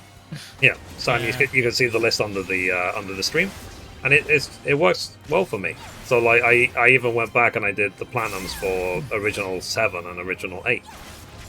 So yeah, I think I tuned in for a few of those for 7, 8. Did you do 9 in the end? I started 9, but I didn't Yeah. get too far in it because I saw one of the trophies you have to kill 10,000 enemies or something, and I was just sort of like, yeah, I'm not going to do that. I'm not even going to try. I think it always sounds like worse when you see those kind of numbers, because, well, like if you think that if you might kill 4 in one fight, yeah. you know, I mean, like I know early on there's like not even a glitch. It's just you can, like when you're leaving Evil Forest, you can just repeatedly fight those like crab-looking enemies, and those like come in like, I think they come in 4s, Right. So by just like doing like 10 minutes of them, that might be 100 straight off the bat, you know. Plus that you're going to be killing throughout your playthrough anyway. Yeah, So yeah. I don't know. But there was But also isn't one of the trophies, you have to do the jump rope thing too? yeah, I was Yeah, literally is it- just about to say that because when Yeah, I was that one's a young, killer. when it first came out, God, I was like 12, 13 years old, something like that. And I actually did the jump rope the first time you get to it with Vivi, the very first time. But obviously I was 12, so I had the reflexes to do it. I now don't. So, but it's one of those things. I just like, whether I do it or not, I just don't think it'll be fun viewing for the stream. It's a case of, yeah, let me just grind this trophy for the next 20 hours. You know, it's not fun for the stream at all. So, Yeah, because you want to do something fun for stream, but also like something fun for yourself, right? So, yeah. and yeah. I think skipping 1,000 jumps is not going to be that fun to do on stream. No, So, it's No. boring. Exactly. would you do Final Fantasy X? I started doing Final Fantasy X. So, the only I'll be reason right back. I gotta give my son a shot. Sorry. Okay. Be right back. No problem. I started doing it. I got to just before, what's it called, Mount Gagazet. Oh, right, okay, quite far in then. Yeah, and I even did the the Chocobo minigame in Calmlands and Catch stuff a like that. Chocobo. Yeah, and I think I was starting to work slowly on the some of the relic weapons. You can start working on them really early. Yeah, So, you can, yeah. But then something came out. I can't remember what. There was a game release, a big one that I think it was maybe like Lego Star Wars or something. That took my attention away from 10. I just never went back to it. I've been invited to appear on a podcast. I was only Right. invited yesterday. It's I don't know, I've never heard of it. It's I think the podcast is called Final Fantasy Appreciation. I Right. think it's called. I might accept it. I'm I've never really done a podcast before, but they just want to ask me about like Final Fantasy VII speedruns. Yeah. That might yeah. be fun. Yeah, I would be, me personally, I would be cautious about it because, but it's just with my personality type. So, for I example, see, yeah. I've appeared on a couple of podcasts in my time, and afterwards, the attitude I find is that when people invite you on their podcast, sometimes, I'm not saying all the time, but sometimes No. they end up feeling superior to you. Like simply, you're a guest on their show, you are a guest, you are a nothing, therefore. And also as okay. well, like simply, your name will be tied to that podcast or that other streamer forever. So if they type in your name, for example, on Google, their name might appear. And if you then later on fall out with said person, I won't say you will, but if you do, then forevermore you could be tied to those people, and you might not want to be tied to those people. So it's a choice to make. So if anyone ever invites me on a podcast, unless it's literally like with you or someone in my, let's say, inner circle, I will not accept it. So like well, the one that's invited me, I'm not like talking shit of them, but they're not like a big streamer or they'll upload them to Spotify and YouTube anyway. But, but they invited me. It would be like, I think I looked at like the amount of views they normally get. And they normally get like between 50, 60, 70 views, which is not loads, but it's not small, not minuscule. yeah. I don't know. I think I would approach it cautiously with kind of like what I would say and how I make sure that I come across. Yeah. I It's guess. like it's just like I said, from the unfortunate people I've dealt with in the past, I won't appear on a podcast again unless it's with, like I said, someone like yourself, for example. Yeah, inner circle or something. Yeah. Yeah, like people I know very well. So, like for example, if Asmongold ever reached out to me and said, "Do you want to appear on my show to talk about X or Y?" I will say, "No, thank you. I know how toxic your community is. I don't want anything. Like I like you, Asmongold. I do not want anything to do with your community. I don't want any of them anywhere near me." So, because it's part of the reason why I quit WoW to play Final Fantasy to begin with, is because at the time, the WoW community was so toxic that, like, one of my Diablo 3 videos is one of the only videos I've ever disabled comments on. So, Wow. because the amount of hatred and the amount of toxicity in the comment section, I was sort of like, I don't want this, I don't need it. Diablo 3 can go die, basically. Burn in fire. Because what it was basically is that because I was giving a tutorial about something in Diablo 3, like maybe like a build for like Cyclone Monk or something like that. And during the video, basically a treasure goblin spawned and ran off. Like you're supposed to kill the treasure goblins, but you can to get extra loot. And basically someone literally typed in the comment like, "You let that goblin disappear, kill yourself."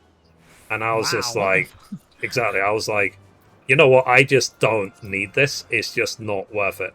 Oh, Fate just won to the northeast, by the way. The XP one. I think she went AFK. I'm going to go over. Yeah. I'm just I'm last day of the current now. Cool. But, yeah, so it's like, I'm not trying to put her down or anything. It's just like I said, I would just approach it with caution, that's all. Just think of the long-term repercussions, not just the initial. I mean, it sounds like, well, immediately, and this is maybe a bad mindset for me thinking, immediately I thought, and this is, I suppose it's a bit of a toxic mindset, I thought to myself, what's in it for me? Oh, yeah. Because obviously, you know, everybody wants to grow and grow more. So I was thinking, you know, because they don't get, you know, loads and loads and loads of views, do I say no because there's not much benefit of me? And then I thought, well, I suppose at the end of the day, it would be, you know, be fun to talk about. So I suppose in that sense, it would be good fun. Yeah. So I don't know. Then from the UK, so it'll be a reasonable time. Yeah. And I don't know them too well. I know a friend who knows them quite well. So, Yeah. I don't know. It's up to you, and it's like if you're surrounded by basically your peers, let's say in speedrunning, then sure, talk about it. You know, talk about what you're doing and so on, and what speedrunning means to you, because it's your interest to get known in the speedrunning community, sort of thing. It's so funny because with my approach to learning Final Fantasy VII speedruns, it was something I accidentally fell into. Like really, I didn't want to be a speed. I still kind of don't want to be a speedrunner, but I'm already now branded as one. So it doesn't mean like it's set in stone. I can take a different path if I want to, and ideally I'd like to be a speedrunner / variety streamer, which I class myself at by heart. But I suppose by definition, I suppose I am a speedrunner because I now speedrun or have learned how to speedrun 3 games. So you know, and you know, like FF7, like, you know, as for like playing it every single day. At the moment, it's kind of a bit of a grind because I want to beat my time. Probably when I beat my time, I might, like, depending on how I feel, I might take a bit of a break, play some other games, and then that's my space away to play some other games, I think. Yeah, because all that ends up happening, you probably have already seen it, is people will come in chat and say, "No Final Fantasy today?" You get that with any kind of community game I find, like, you know, 14 or like FF11, like if any of those kind of games, or even FF7, speedrunning is the same kind of thing. I do know, like, you know, the guy, you brought him up before to me, Caleb Hart, who averages like, honestly, he gets like 3,000 to 5,000 viewers. Yeah, so, and he plays whatever he wants to play most of the time. I know he's a big streamer, and honestly, he gets more views for FF7 than any other game he streams. And like you said to before, like, you know, that's still like showing the potential I can tap into there. Yeah, like speedrunning it as a concept is a massive community to be involved in. Like, you've seen games on Quick, they get literally hundreds of thousands of viewers. So yeah, there's quite a few channels like that. There's like GDQ, you know, Games on Quick. Then there's another Twitch channel called, and I'm trying not to say thong here, but a really, really long thong. Yeah. not a really, really long thong. Yeah, I understand. Yeah, so there's that channel, and then I think there's a channel called ESA, which is meant to be quite big. But like, anyway though, I keep like things at arm's length. Like I could apply for GDQ. Do I feel like I have the complete knowledge, and would I feel that I could go on that and talk about, you know, everything in confidence? Maybe not. And that's kind of like a reason why I'm a little bit hesitant for the podcast, because I would like straight up have to say a disclaimer and say, well, what I say may not be true, but this is how I understand it. Yeah, And I feel like that's a big disclaimer. I wouldn't say that at the beginning. It's a case of, because it's like, because you do it in, day out, and you've been doing it for a while. Like, simply, like, even if you don't know everything about speedrunning, you most likely, I don't know these people, this podcast, most likely you know more than them. Oh, I will know a lot more than them, yeah. Yeah, so from that point, basically, like, there's no point sort of, like, diminishing your experience of it. Like you said, you've been doing it day in, day out for a while. The last year or a bit now, yeah. So, and then, like, what I would be fascinated to know is, for example, is, like, how you stay healthy while doing a 7-hour speedrun, or, you know, how you're, like what I said before, like your butt doesn't collapse or whatever, sitting in a chair. That's why it's like, yeah, how's your butt? So, I mean, so quite literally, to kind of answer that, I suppose.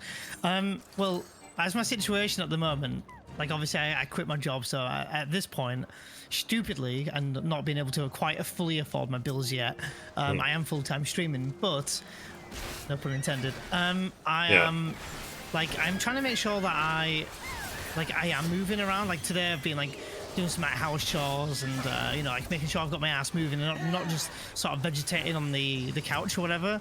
Yeah. So I think that plays a huge part in it, and I know that you can relate to that because you know how important that is as well. Yeah, absolutely. Because you only live in in more or less a room. I live in a house, so I've got much more of a space to move and walk around. Yeah. I do go for long walks, like I try and do that as well, or I went for a bike ride the other week, so I try and keep like moving. And as for my my hands, in terms of like button mashing or repeatedly pressing buttons, only on the rare occasion, like my hands have hurt. Like I was practicing like some stuff the other day, well maybe a week or two ago, and because I was trying to do it really quick, my fingers could not keep up with the pace that my brain wanted to go. So my fingers and my hands were hurting. Oh, well, one of my hands was hurting. I mean, after 10 minutes it was fine again, but like, anything I do, like in terms of button mashing, if it hurts, I don't do it. Basically. Yeah. That's why I was saying about, because again, it's about the long term. It's a case of, like, do you want to injure yourself now and then have arthritis or whatever for the next 50 years?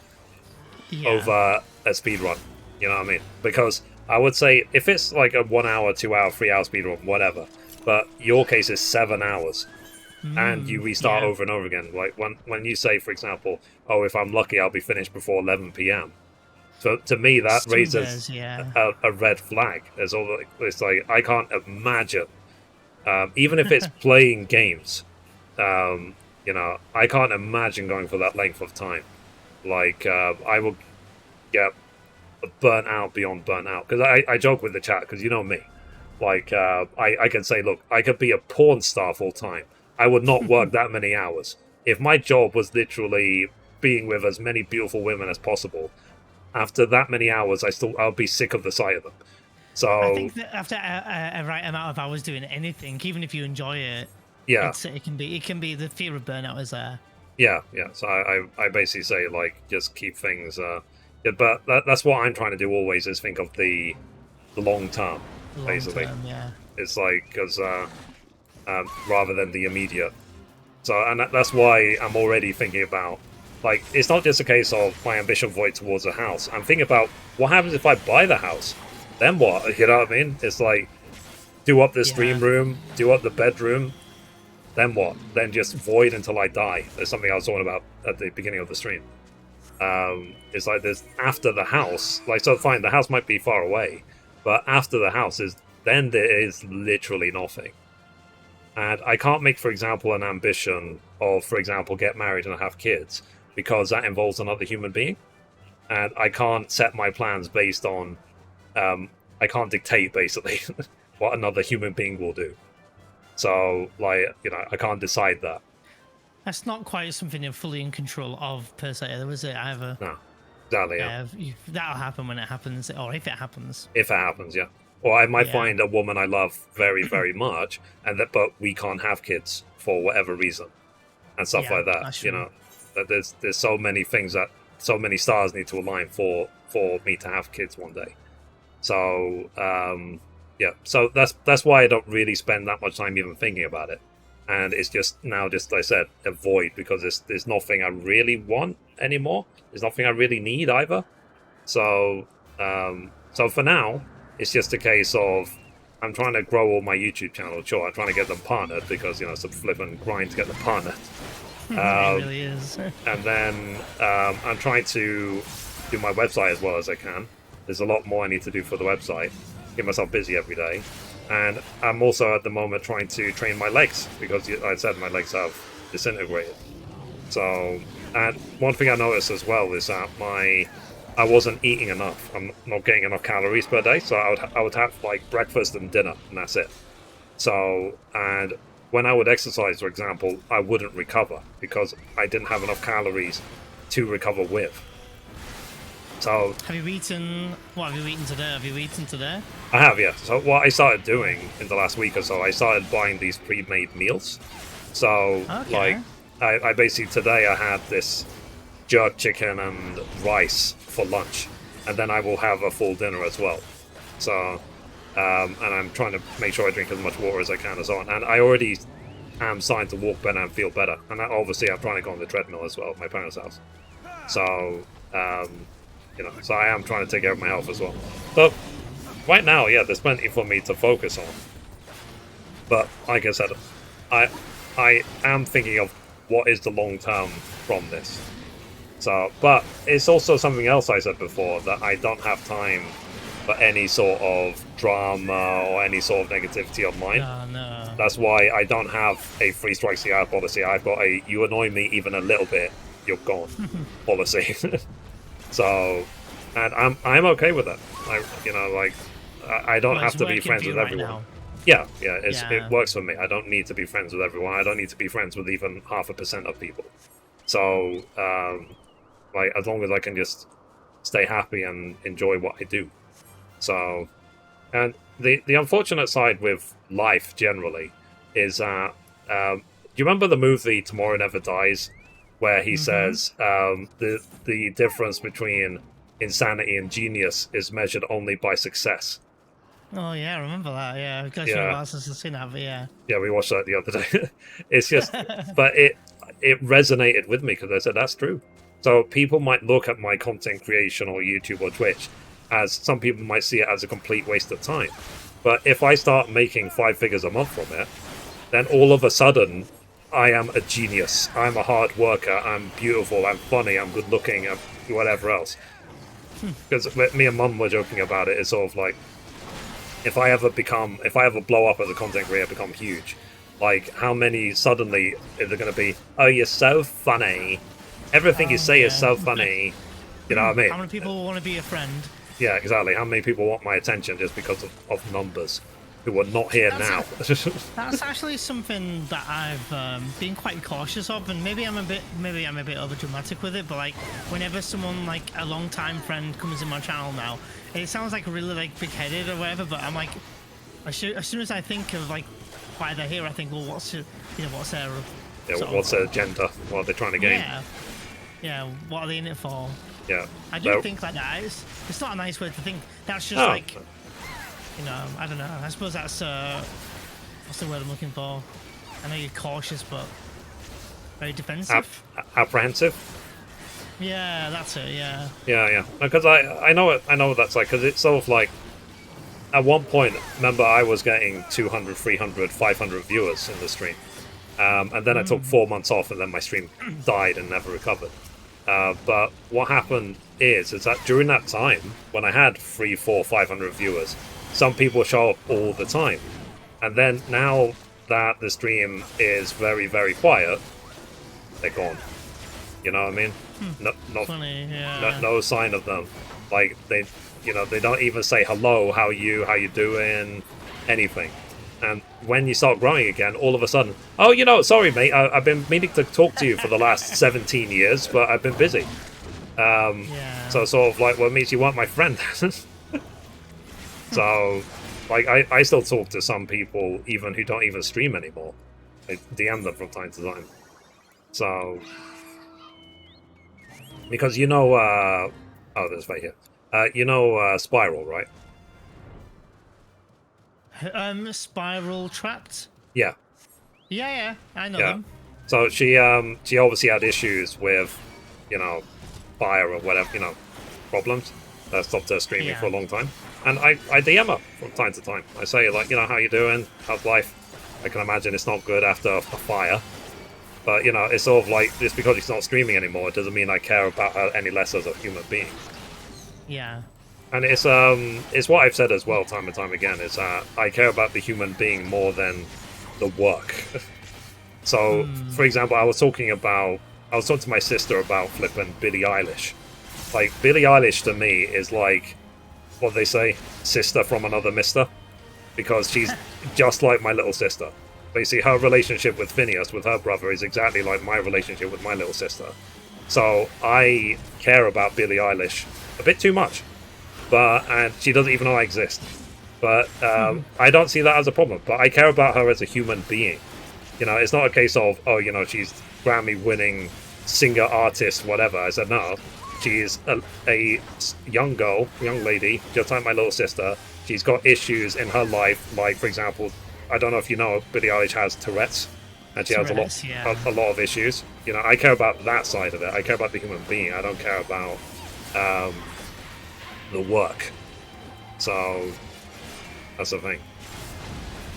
I'm going to care less, and there are some people who are,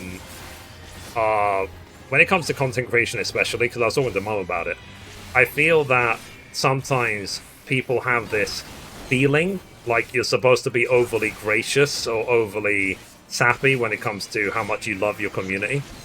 So quite often you will see tweets like, oh my god, you know, you guys have changed my life, thanks for the money. So it's like, you know, I have never been like that personally. Like, maybe it does mean a lot to some people, but to me personally, it's sort of like, if you give me money, thanks, I appreciate it, but I don't need it. That's why I don't even have a sub goal. I don't have anything on my screen anymore. I don't need your money. Like, I'm just here to have fun. So, as you might have noticed, my stream is very bland these days. There's no sub goal, there's no tip goal, there's nothing, because I have everything I want. So, and I just find sometimes when I see these sort of messages, I find it very fake. I find it very forced or very cringe even. The whole, like, you know, it's like, oh my god, you guys changed my life so much. Thanks for all the money. I really appreciate it. It's like, whatever, man. But when people are really suffering, you know, I've said, if you're really suffering, you have real mental problems, for the love of God, don't get help from flipping random people online. Seek the help from a professional. Yeah. Don't rely on, like some people come in, like, not my chat, but other streamers' chats, and they're dumping this like trauma on them, and I'm like, dude, like, get some help. Like, you can't rely on a streamer to make you feel better. You know, they're not a qualified doctor. No, I don't have the solution to life. That's why I asked my chat. It's like, do you have an answer about my ambition void, for example? So I can think more about it. So, but it's not to look at. I don't really concern myself too much with what other people do. If I find anyone who's fake or fringy or whatever, I just don't interact with them. I find someone else. There's someone else. There's always other people to talk to. So, and nice people to, you know, hang out with and so on. Because quite often I'll be hanging out on your stream for ages, and I'll just be like editing or working. So. Oh god, I don't know what my streamers would be like to lurk to, because I'm like very like, oh, what the fuck, I can't believe this. No, you go out of your way to explain everything you're doing. So, yeah, and I feel like I learn a lot about 7's running, even though I've never actually attempted a 7 run. That's why I was saying to you about wall market skip and calm skip and tutorials. So I never have done a speedrun of 7, but I know about these things after watching your stream. Yeah. I think that's what I get a lot of compliments with, is like how, I guess it's also like, I want to be different to other speedrunners, so I immediately try to, like, I always think, like, what can I do differently that other speedrunners are doing, because, like, I watch other speedrunners and they're great, honestly, they're really, really good, but then I'm like, well, but what can I do better than them? And I always think, like, well, speedrunners tend to not really ever talk about, like, like anything, like how we do skips and why, and you know, like, and it's quite a technical little thing. So I think like, oh, if I can keep that up and it's attractive, then great, you know. And like the past like 2 weeks have been absolutely mental for me lately, and I don't know what's going on. I don't know whether it's because I'm not working, or you know, I have no idea what's going on. But like, I usually get like 120 views. I'm like, okay, that's good. I'm all right with that. Yeah. And then I noticed a week went by the other week and I hit like 175, and I was like, well, look at, well, I was good and everything, but maybe I got a raid or something. Yeah. And then like I think at the end of last week, I broke 200 viewers, and I was like, well, okay, well, again, maybe I got a big raid or something, or. And then I went live on Sunday and I broke 238 viewers. And I actually said into my chat, I said, guys, have we had a raid? Did I miss a raid? I was like, because this is ridiculous. Like where did all these people come from? Yeah. And I mean, that was just not something I thought was down to me. It's something that I've been thinking about as well. Funny enough, is like you submit your speedrun records to speedrun.com, right? Yeah. They embed streams, don't they? All the time. They save them. Yeah. Yeah. So, but not to take away, I'm not saying that your viewers are embedded, because your chat flows. Like it's a case of like people like consistency. So, for example, I've been watching Anthony speedrun The Last of Us for years. So, like, just yesterday he got another record, and I was looking in his stream while he was doing it, even though I've been watching him consistently for more than 4 years now. So, people get comfortable in their routine, and because the good thing about your streams being so long, if it's like a 7-hour speedrun, they have a reason to tune in, because on 24 hours a day, a third of their day might be you. So that's the thing. They have all the content they want. Routine. They like it because they're like, oh, it's like, let's say they might go like, oh, it's Saturday neon stream, so I know what I'm doing my Saturday afternoon or Saturday morning or whatever they want to do. They've got that routine. Yeah. That's what I'm hoping will happen with my gaming news. That I hope eventually it's a thing of, okay, I woke up, I'm on the way to work, whatever, let's watch Mithrie gaming news, let's see what's going on in the gaming world. So, because he summarizes all the news for me in a minute. I don't have to read through a million articles. He does it all for me. Well, literally, that's what I say about your channel. I always say, like, if you want to keep up to date with some gaming news, that's like, you can have your morning coffee or tea and then have some news on. I was like, you could like have some, like, rather than depressing news, because I don't even pay attention to the news. I find it depressing. I'm like, I'd rather... Price rises, energy crisis, war. It's like, yay, monkeypox. Someone had sex with a monkey, and now everyone's dying. It's like, oh wow, wonderful, yay. Whoa. What kind of news are you reading? The BBC. Wow, the BBC have changed since I was younger. Yeah. But I know what you mean. Yeah, it can be very depressing. Yeah. So I don't watch it. I mean, you should really, because you need to know what's going on in the world. But I just find myself like having to like distance myself from it. Yeah. Oh, my timer's reset now on Duty Roulette. Shall we do main scenario Roulette? See if everyone's ready. I'm ready. Let's see. Yeah, we're all ready. I'm back. Signed up for free 2 months out of my local gym. Oh, cool. Yeah, and I saw your tweet, actually. You were saying about going to the gym and stuff. Or was it a tweet or a comment on YouTube? So... Okay. So Castrum again, but at least we have a healer this time. But, yeah. Like, I'm always considering certain things, all the time. And, like, while people want to watch your stream, take advantage. By all means. Like, yeah, I mean... I even when I was going for partner, I was saying to myself at the end of last year, I was thinking, well, it started spiking like sort of midsummer to like end of like late summer, and I was like, yeah, this is fine, but I was like, it's we're still like in the pandemic, maybe the it'll shoot back down again or something, and a few weeks time when people go back to work, and then it sort of never did, and then I was like, well, okay, well. Maybe I was in complete denial the whole time. I was like, oh, well, maybe it's because of this reason, and. Yeah, it's same now. I'm still in denial. I'm thinking like, oh, it'll go back down again, and maybe it will. Yeah, when I, for example, started watching Anthony, like 4+ years ago. At the time, he would get 100, 200. He would push to 300-400 viewers if he's about to get a new record. Now, if he's pushing towards a new record, he'll easily get 1,000+ viewers. And I actually use the view count as an indication of if I should watch. Because if he has like 400 viewers, it means he's probably doing practice or PvP, and no one wants to watch. But if he has 1,000 viewers, then it means he's pushing towards a record, and then I jump in. So, but like I said, it's been great to see the growth. And it's like, do you remember Tim the Tapman when he used to stream on Twitch? When I started watching Tim, he had about 1,000 concurrents. Now he's one of the biggest content creators in the world. So, and it was great to see him go from 1,000 concurrents to 20, 30+ thousand that he's got. So, I mean, like it was so bizarre because when I was I stream on the weekends because I think like, oh, maybe more people will tune in. So naturally, I try to stream on the weekend. yeah. And I try to push a bit hard on those days, you know, maybe go a little bit later than I usually do. But I try not to go too late. Like I don't want to go till midnight or 1 o'clock because I do like to wind down and have some food afterwards. Yeah.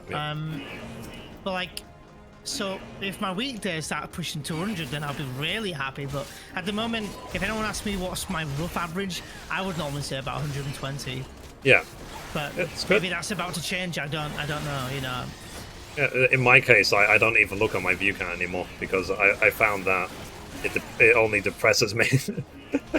If I worry about the numbers now, I just don't care. Like I've said clearly in my case, I'm a YouTuber who streams, not the other way around. Yeah, So, for sure. I mean, I was talking to Azavar yesterday. Yeah. He, like, I just sort of said, you know, like, I suppose it's funny because Mythical Knights were kind of, to some degree, we're a bit of a tight-knit community, so I just sent him a message saying, hey, I haven't seen you stream in a while, just was wondering if you're doing okay. Yeah. And he was like, oh, you know, he doesn't really stream on Twitch anymore.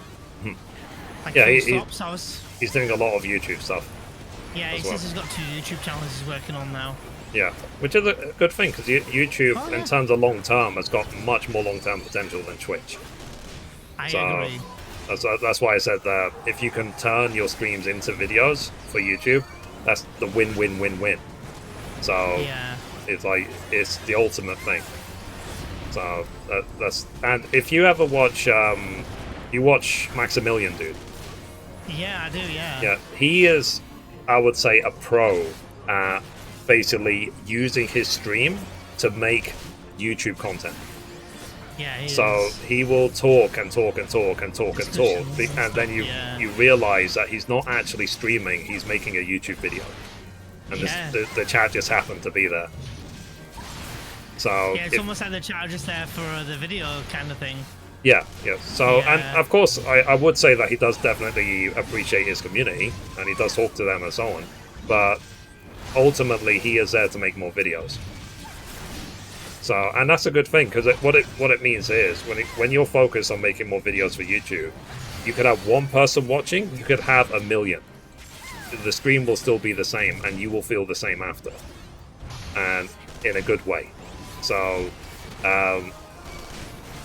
whereas if you are tied to your view count, it's like, what happened to my viewers? Where do they go? You know, I used to get so many more viewers. Why am I not getting rated? All this other stuff. It leads only to depression. So, and then, or identity crisis, or what people say is, you know, imposter syndrome, or whatever else. So, like, in my case, I said I don't even look at my view count anymore. If anything, I only stream when I know, for example, I've already finished all my YouTube videos for the day, and all my content for the day. If some days when I wake up late, for example, like YouTube always takes a priority, I will not stream that day. I'll say that, you know, sorry, I'm running late, making my YouTube videos or whatever. I'll see you soon. I'm not going to stream today. So, because if I could do the gaming news on stream, obviously I would, but I can't, because I need to actually research the videos and edit them and so on. Yeah, and you don't want to like half-ass it, because you could half-ass it and try to record a video midstream, but you want to you want to put in the 100% and make it polished up. Editing, I think the editing has made a huge difference to the videos in my opinion. Yeah. Like, I feel like it I just like it. flows so much better. Yeah, and I tried to keep it to the point as well. Yeah, you have scripted like some of them, right? Like you write scripts for some. I actually don't write scripts.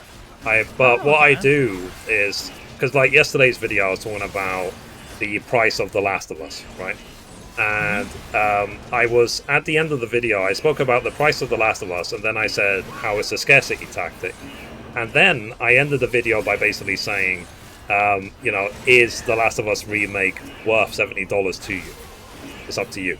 But then I realized that didn't flow with what I was talking about, because then it's like I'm talking about Last of Us remake, I'm talking about 7 remake and scarcity, but the points don't link together. So I actually re-recorded the ending to make sure I actually said that hopefully PlayStation will apply a discount to The Last of Us remake. So it actually made sense. So I make videos that I myself would want to watch. Makes sense, yeah. So that's the thing. But what I do is I actually do go through and make sure I fix all the subtitles and stuff so I can translate it automatically to so many languages. But I've got it translated to 10 languages, and then I post it as well onto Instagram and TikTok and Facebook and stuff like that. But on the social media, when you make videos, they said 90% or some insane amount of people on social media have the website, like Facebook or Twitter, muted.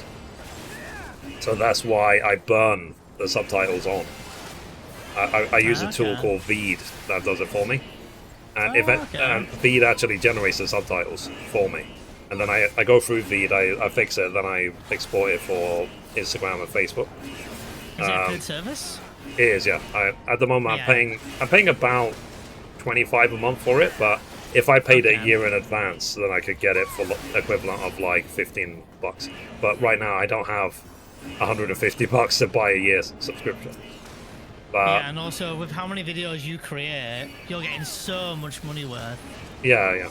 So it's definitely worth it overall. And it's just, for me, it's just a tax write-off. But it's a case of, I do the gaming news because I really genuinely enjoy doing it. And I would love the gaming news to become my, effectively almost like my job. My job is to read the news and then make summary videos about it. Because it is what is opening the most doors for me in terms of opportunities. It's why companies want to work with me. It's because of my gaming news, not because of I'm a Let's Player. There's a billion Let's Players. So it really is. It's but how many people that we know or actually do gaming news? I mean, other than I'm talking about actual gaming news, not just they announced Final Fantasy XIV Rebirth. Here's my reaction video. That's not news. Yeah. No, that's not.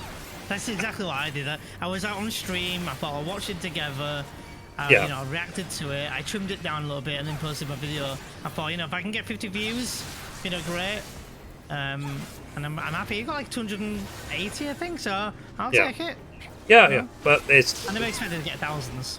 But would you agree that reaction content is the easiest content to make? Yes. Of course it is. You don't have to edit it. You just have to put on oh my god face. Oh, even the thumbnail. I put my face during the actual one of the reactions, and then I put at the bottom of my my thumbnail what a year for Final Fantasy, because there's so much coming out in this next 18 months. It's ridiculous. Yeah. Actually ridiculous. There's Crisis Core coming out at the end of the year. It says winter. You've got Ever Crisis in the beta phase now. FF16 summer next year. The FF7 Rebirth at the end of next year, or again winter time. So that's 3 main titles coming in a year and a half. Yeah. So that's what a year. My concern for Square Enix is, what do they have other than Final Fantasy? And say, for example, Kingdom Hearts, because they sold Well, everything else. Yeah, Tomb Raider and things. Yeah. So I think Tomb Raider, Hitman, did they? I can't remember if they sold Hitman. No, I was gonna say, they used to own the company that makes Hitman, and then they effectively dumped them. And the developers at the time called it Squexit, as in Square Enix leaving the company, which is kind of funny in a way. But yeah, so they abandoned basically Hitman as well. So yeah, my concern is, it's like, fine, I'm sure Final Fantasy is a massive cash cow for for Square Enix, but it's a case of like it's not enough in the it's big. the longevity of the company. What else is coming next then? Well, Yeah. I think, obviously I don't know anything. I'm spitballing as well, but obviously I think they'll do some form of Dirge of Cerberus remake, remaster, and the same goes for Before Crisis needs an absolutely, like, that needs to be available for people in Europe. Like if that was only on mobile in Japan, so there's that as well. And I think in terms of other successful games from Square, I actually don't know. I'm trying to think. What's the? Yeah, so I actually think it would be a good thing if Square Enix gets bought by PlayStation. Yeah. And they are absorbed into the PlayStation fold.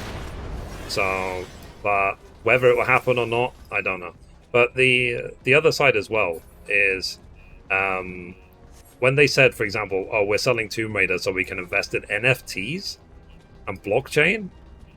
You know, I was very clear in my video. I said they might as well withdraw the money from the bank and put it on a bonfire, in my opinion. So, like, I'm not trying to disparage or be mean to Square Enix. I basically said I just think it's a really bad business decision. Yeah, it's a bad business move. Yeah. I would have bankrupted before selling Tomb Raider. So, if I was in charge of the company. So, like, if I had the IP rights to Lara Croft, I would be exploiting the hell out of it. So I'm still surprised now they sold Tomb Raider.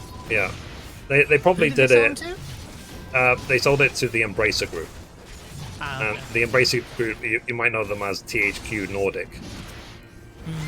So, but THQ rings a bell. they basically own now more studios than even Xbox. So, like, the Embracer Group is one of the biggest groups of gaming that there is. So, but we'll see in the long term. Like I said, I don't think it would be a bad thing if PlayStation absorbed Square Enix. I don't think, looking at what I've seen so far, I don't think it will happen. I think Square Enix will do everything they can to not be taken over. But maybe eventually their hands will be tied as an outside observer. So, because having one real cash cow, like, fine, I know they have Dragon Quest, a couple of other things, but their real cash cow for Square Enix is Final Fantasy.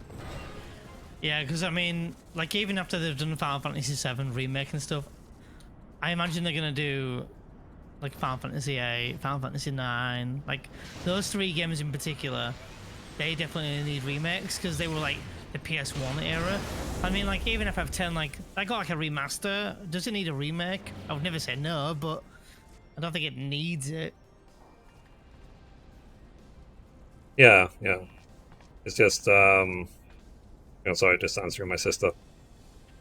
My sister says, what is something I don't like? And it's like, I don't know, people.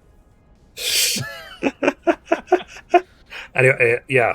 So, in terms of business, basically, I just don't think it's Final Fantasy enough to sustain them in the long run. I'm talking about over the next 20, 30 plus years. It's not enough. Yeah.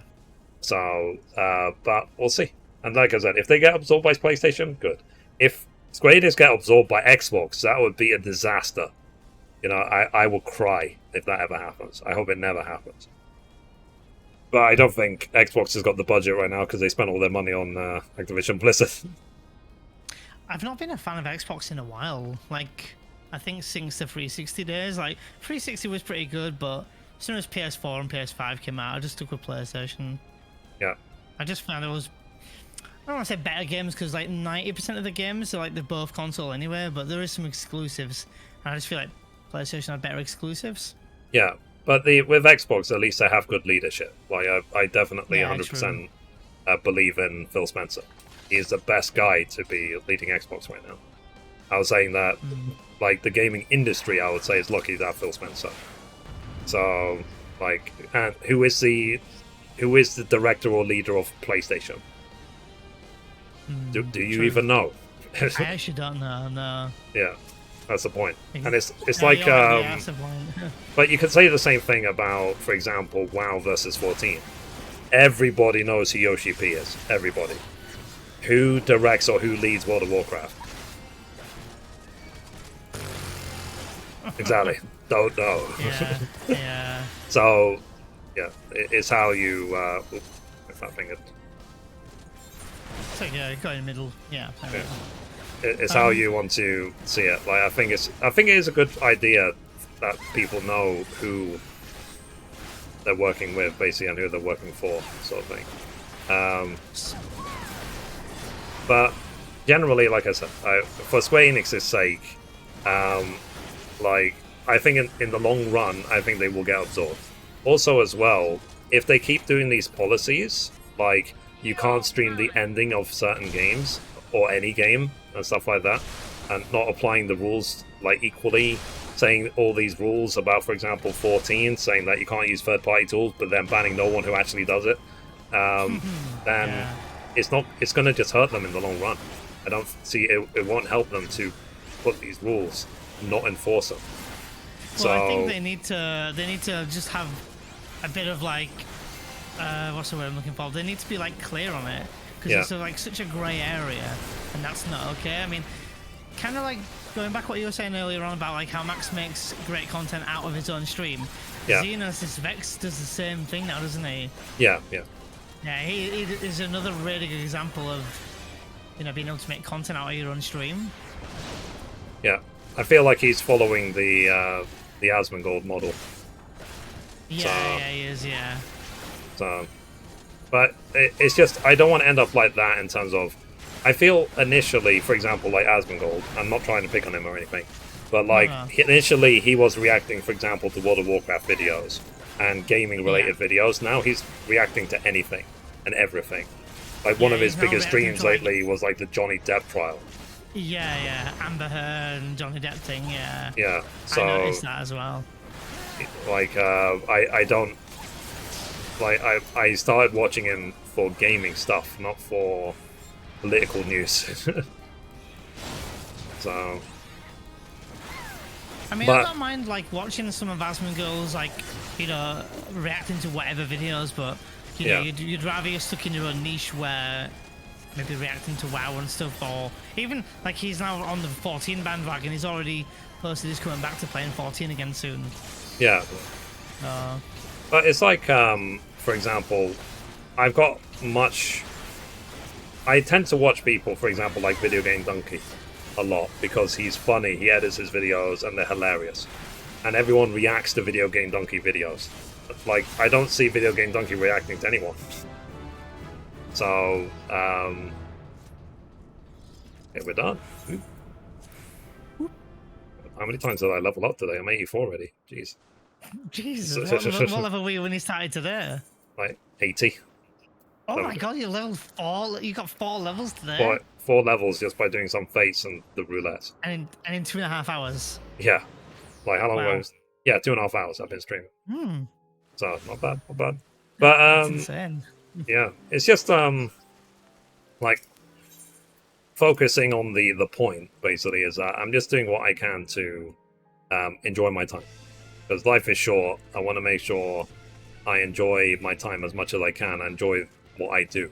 Like, I don't want to ever wake up and be like, oh god, I got to stream today. You know, I never wanted to feel laborious, basically. I wanted to always be like, lucky me, I get to play games for a living. How lucky am I? The same approach for YouTube as well. You don't want to ever wake up and think, I have to make another video. And you have to make another gaming news or whatever. Yeah. Yeah. And like, something that's really good about your gaming news, for example, well, any of your channels really, is this sustainable? Like, there'll always be gaming news. Exactly, Always yeah. be gaming news. It's never going to run out. And No. every day there's always, well, I'm sure there'll be days when you're like, it's a bit dry on the old news front, but I think most days you just have news always there. Yeah, absolutely. It's because basically, because what I said to people is, imagine all the content I make across all my 6 channels. Imagine if I put it all on one channel. Yeah, with Jesus Unmum. Christ. Yeah, like imagine if all of it was on one channel. The finance videos, the vlogs, the gaming news, the Let's Plays, the 14 guides, everything. It would be a mess.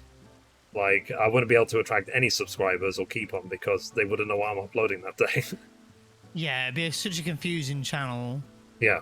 So at least I've now made it completely separate. And the first channel, sure, I've made some mistakes. 100% absolutely. But, you know, I was new to YouTube when I created the channel. Like, I started with 0 subscribers, 0 viewers, 0 everything, with everyone else.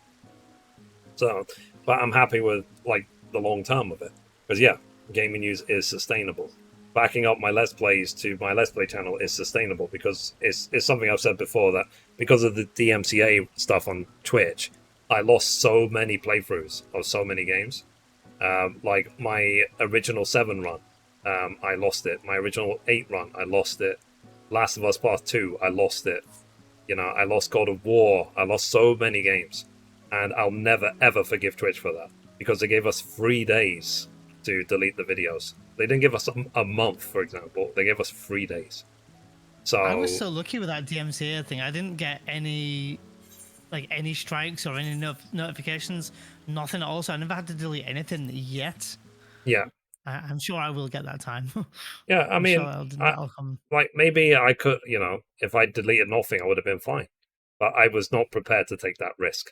And it's a case of, like, for example, these rules, for example, that Square Enix are putting, like, don't stream the ending.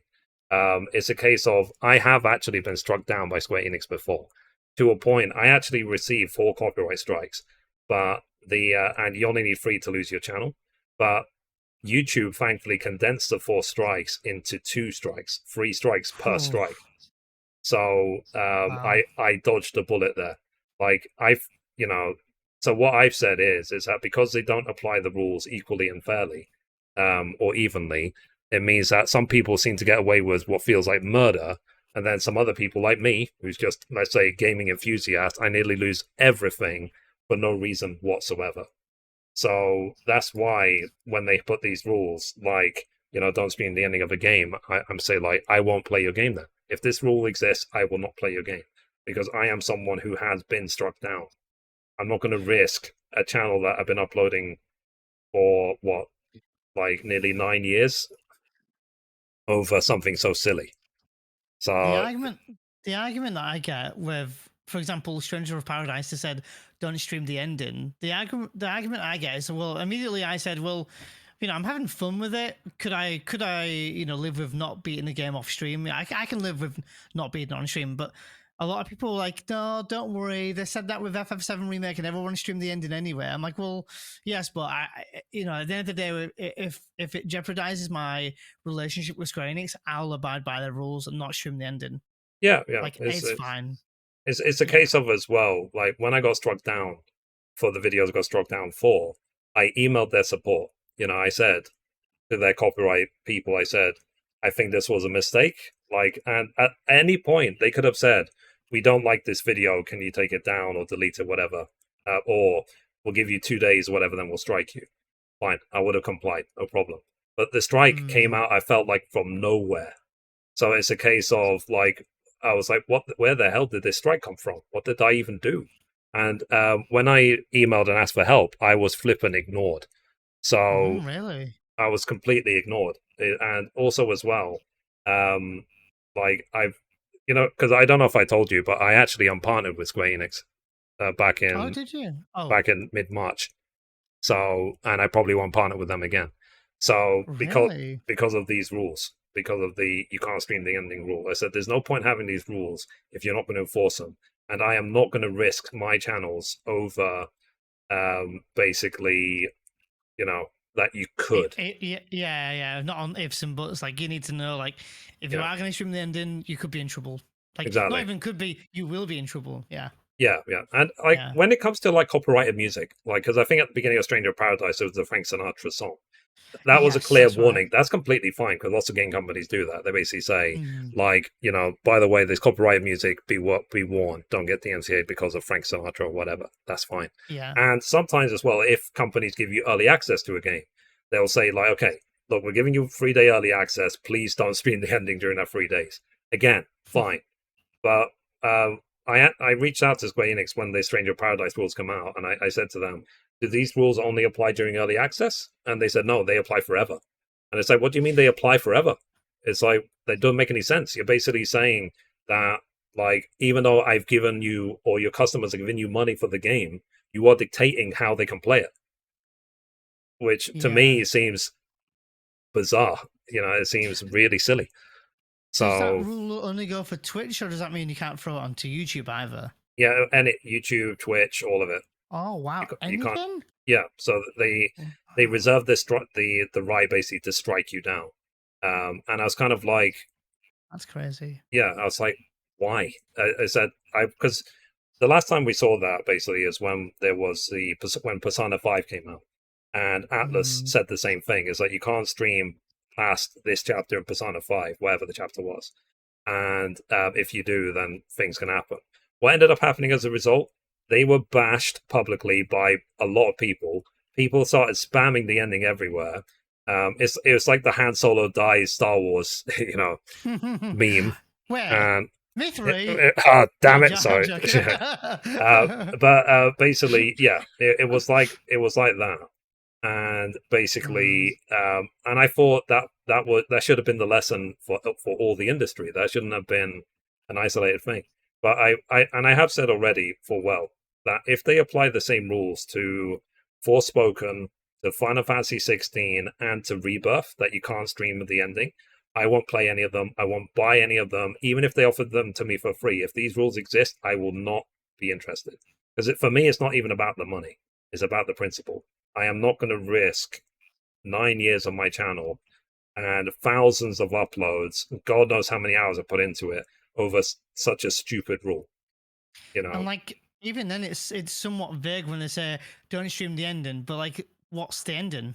Like, when do you know the ending? When do you know the ending is going to be the ending? Well, they tend to be very specific. They tend to say when you get to chapter whatever. Okay. You know, and this is the chapter name. But then sometimes that itself can be a spoiler. So, like, you know, they might say, like, Final Fantasy VII Rebirth, Sephiroth gets a haircut chapter. It's like, I didn't know he was going to get one. Why did you tell me? Oh, no. So, you can't stream that chapter. I feel like I've just been spoiled, you know, FF7 Rebirth. Maybe they're rebirthing his haircut or something. Exactly, yeah. It's like, in the end, Sephiroth is actually the good guy, and everyone else is the bad guy. Mithrie, do you know what's going to happen in this game? Yeah. but that's the point I've been making, is I simply said that this is a bad business choice to have, and it's not going to help them in the long run. And selling off everything they have to just have Final Fantasy or Dragon Quest and so on, business-wise, is a bad idea. Like, because when I talk about business, for example, I describe each of my things, like each of my channels, as like a basket that's catching eggs, for example. Rather than having one basket, which was what I had before, which was just my main YouTube channel, I've now got 6 baskets, and I have my social media, and I've got Twitch, and so on. Like, so if any one of them is weak, I've got the flipping 15 other ones to keep things going. So, and believe me, if I can get to a point where I've get like daily paychecks for 50 different things, I will do that. Yeah, so, I mean, okay, Joshua, income from different like any form of differences and getting money coming in, you know, that might even balance out to be a good chunk of money at the end. Yeah, absolutely. Yeah. So that's what I'm working towards. And I basically just said that it's not to be mean to Square Enix. I know they could do better. It's just a case of I feel, because it's what I said before. I feel that if you like something, it's your duty to say if they're messing up in some way or there's something bad about it. Not like you should fanboy and only say good things. That's not. I feel that like that's not. I don't want to say love because love is too strong of a word, but that's not helping. That to basically all the time say everything you say is amazing, everything you do is amazing. Oh my god, blah blah blah. I said no. I'm not here to kiss their ass. It's a case of you're doing this well. This could be improved, and this is how you could improve it. So giving them solid feedback. Yeah. So when, for example, Babylon's Fall, when that came out, I was interested in Babylon's Fall. I was sort of like, yeah, I'll make videos about it, I'll play it, I'll do whatever. And then they put in so many, like I heard so many microtransactions. I looked through the Steam comments. They're basically saying you're already paying $60-$70 for this game, and then it's filled with microtransactions as well. So everyone dumped the game immediately. And then a few weeks later, like there was a headline, Babylon's Fall has fallen to one single player. It's like one of the worst games launched like it for years on Steam. So I was just like, Jesus Christ. So do you think when FF7 Rebirth comes out, if they bring out this whole don't stream the ending rule, like you're telling me they're not gonna let Maximilian dudes stream the ending? Well, that's what I'm saying. That's why I say the rules are not applied equally and fairly. So they need to apply them fairly. Yeah. Because exactly, because if he's going to stream the ending, which they're going to want to have him stream the ending, he's going to get like thousands of views. He gets like, I don't know how many views he normally gets. Does he like 14k views, if not more, with FF7? Like he makes a lot of money. Like he makes several thousand a day from his. Oh god, yeah, he gets like 300-400 subs a stream, doesn't he? If not more.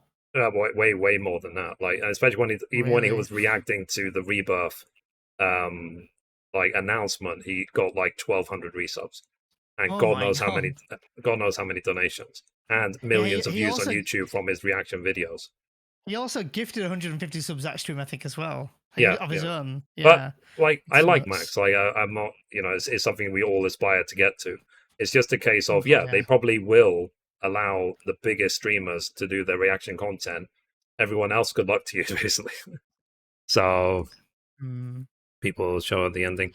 Yeah. It's just like I said. It's just like I would say, apply the rules fairly, strike down everyone who uploads the ending, or get rid of the rule. Don't this middle ground of having this rule, but you might get strike down if we don't like you. That's what I don't like. That's the picking and choosing sort of thing. Because I even said to Square Enix directly, I said to them, look, it's obvious when you look at like the 14 campaigns that they had in the past and the media, whatever they did, I said, look, it's obvious that favors are being done for friends. So, and in some settings, like in a boardroom setting, governors, whatever, if that was happening, that would be considered bribery and people go to jail.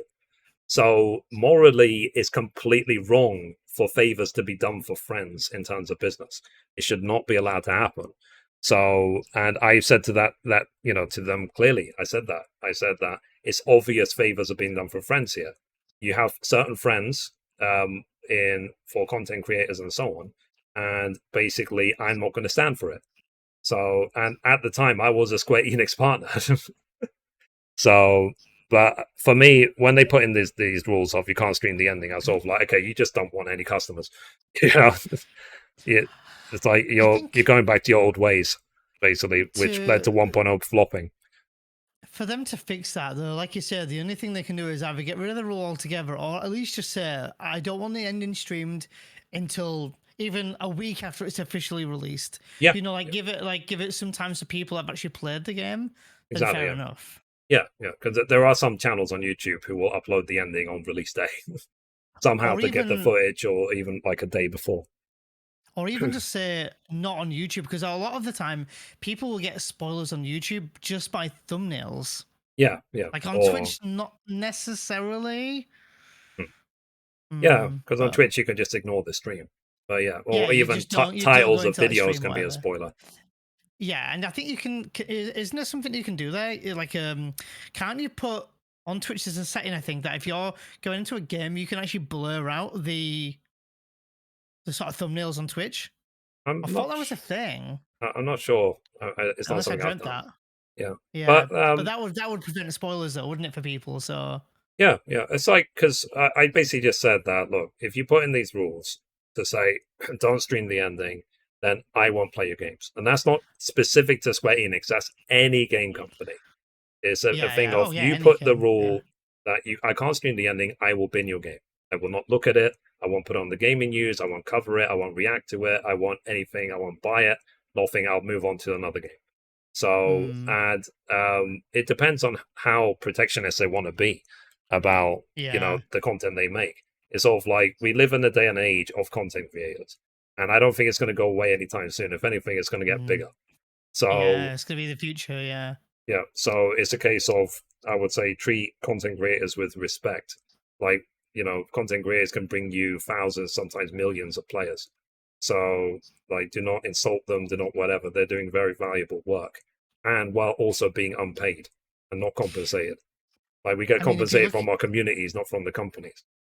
Yeah, if you put like into figures in like a year of how many people who have maybe tuned into Cut Carnage, Maximilian Dude, like even Asmongold, and they all play like, let's say they all play like FF7 Rebirth, like how many people in the world would have tuned in, whether they're a follower, a subscriber or not, but how many people are they going to be buying that game because of them? Exactly, yeah. So like, it's smart. That's a smart business move rather than, don't stream the ending at all. yeah. It's sort of like, because if you don't want to see the ending, then streamers are really good at marking their stream to say, I'm doing the ending now. Like, please leave if you don't want spoilers or whatever. Yeah, or like the next stream, we're probably going to beat the game, so just as a heads up.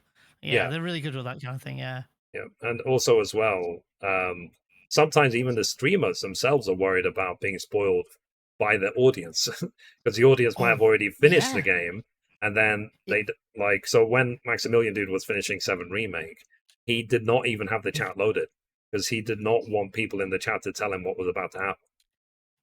So I mean, it was even worse for The Last of Us 2, because I played The Last of Us 1 about a month before or a couple of weeks before Last of Us 2 came out, and my followers' names were spoilers for The Last of Us 2. Yeah. It's like, so blah, you blah, could blah, even dies, ban. Yeah, exactly. So that is like, I mean, that's more of a Twitch problem, I guess, maybe. But and there's nothing you can really do there, and there's not really much Twitch can do to fix it. But being spoiled by a follower name was just the lows of the lows. Exactly. It's probably the thing that disappointed me about the community as a whole. Absolutely. About the Last of Us 2 community, because I thought that was quite, Yeah, I mean, you can go into sub only or even follower only, but as you say, like followers going to pop up. So I guess the only thing you could do there is turn off your like alerts or something. Yeah, absolutely. Which is awful. So, but it's a case of like I just want to enjoy what I do. Ultimately, that's all I really care about. I want to wake up each day. I want to make my gaming news. I want to have fun doing it and do a live stream and so on, and not worry. Like, am I going to be struck down by some law today? Like, I don't know if you saw my website in terms of I said, were you here when I was talking about the privacy policy on my website? Yeah, you mentioned about how you needed, you sort of all these laws. Yeah. So look, I would say look at the privacy policy on Mithrie.com and see how long it is. Like, see how many laws I have to consider when running a website. It's crazy. So, but that's to legally protect me, to stop myself getting sued. And probably a protection worth having. Yeah, absolutely. So, and it wasn't free. Like, I had to pay $100 for someone to write it for me, like, because I'm obviously not a lawyer. So, but I would rather pay $100 now willingly to have the protection than be sued for thousands later for not having it. So that's the thing. Did you have to pay for it? Well, yeah, as in like someone to prepare the wording for it, because to make sure that it complies with all the rules in all the areas. Like, I'm sure I could have found a free one, but I just wanted to get it done, and I wanted How much to was do it. $100, £100 sterling. So no, I think that's worth it. To be fair, to protect yourself for that whole thing. Let's see. The issue with YouTube for me is that I see and recommended something like 14 character death with thumbnail of said character death. Yeah, no, I know what you mean. Yeah, it does happen sometimes. The worst things, though, that, to be honest, though, when it comes to YouTube or TikTok or all these platforms, is when it starts recommending like surgery videos. Like, I don't need to see. What was it like? Surgical earwax removal. This person has not cleared earwax out their ears for 3 years, and it's become like a rock, and they have to surgically take out. I didn't look that up. Why did you recommend this to me? I don't want to Sure know. you didn't, Mithrie. Sure Or you didn't. like oh, this is how we surgically remove blackheads. It's like, look at this growth under the skin. Let's poke it with a needle and get the blackhead right out of the skin. It's like, why? Well, enjoy your dinner, guys. Enjoy your dinner tonight, guys. Yeah. So, I dare not open my social media. I won't say any more than that. I will never open my social media on stream because I don't know what's going to pop up. And that probably will be against TOS in some way or another. So, I don't know what would be worse, that or your research history. yeah, exactly. Yeah, it's like, what search history? There's something called the delete. But there's something called incognito mode, right? yeah. But it's a case of like, going back to the point about the gaming. It's like, I just want to, like I said, I just want to enjoy what I do. And fine, I'm trying to find more ambition, to fill the ambition void. But it's a case of, I just want to just have fun doing it. I don't want any drama. I don't want anyone telling me what I can or can't do, or how I should do things, or, like, oh, I'm a fanboy of insert company name here, therefore you can't say anything bad about the company ever. Sort of like, I have the right to my opinion. I am not negotiating it with said random person online. So it's not up for debate. Opinion. No, It's not up for debate about what my opinion is versus other people's opinion. You can share your opinion without smashing other people down. So I'm a fanboy of Square Enix, but I mean, doesn't mean that I have to agree with this whole like no streaming the ending and stuff. Like, yeah. I think that's absolutely ridiculous. I mean, the only thing that I can see that's fair is, like I say, if it was early access and. If it's early access, then it makes sense. perfect. Yeah, it makes perfect sense. It's sort of like, of course, like the game is in early access. They don't want the ending to be shared before the game's even officially come out. No one will blame any company for putting that rule in, ever. I think Xeno did that. He played the game up until near the end, and then he had to do a separate YouTube video to do the ending. Yeah. But that was just really weird to watch. Technically, if they followed the rules fully, he shouldn't have recorded the ending. But some people don't care. That's the issue. Because the rules are not applied. It might have been worded in a way at the time, especially with Stranger of Paradise, where it said, "Don't stream the ending." Yeah. I'm not sure if that was the thing or not. I'm not sure now. Yeah. But it's why I've basically said that the only reason I talk about it so much is because I like Square Enix. It's not because I don't like them. If I don't like them, I won't talk about them. So you're passionate about the subject because you're passionate about the company, and that you disagree with the decision they've made, and because you're doing it out of a caring way. Exactly, I'm trying to think of what's good for everyone. So what's good for Square Enix and the people who make content for them. Not a case I'm not going to side with one over the other. Like, I will basically say that it's their IP. They can do whatever they like with it. No one is disputing that. They can do whatever they want. But it's a case of it does not help in business wise and otherwise for these rules to be there. It doesn't help.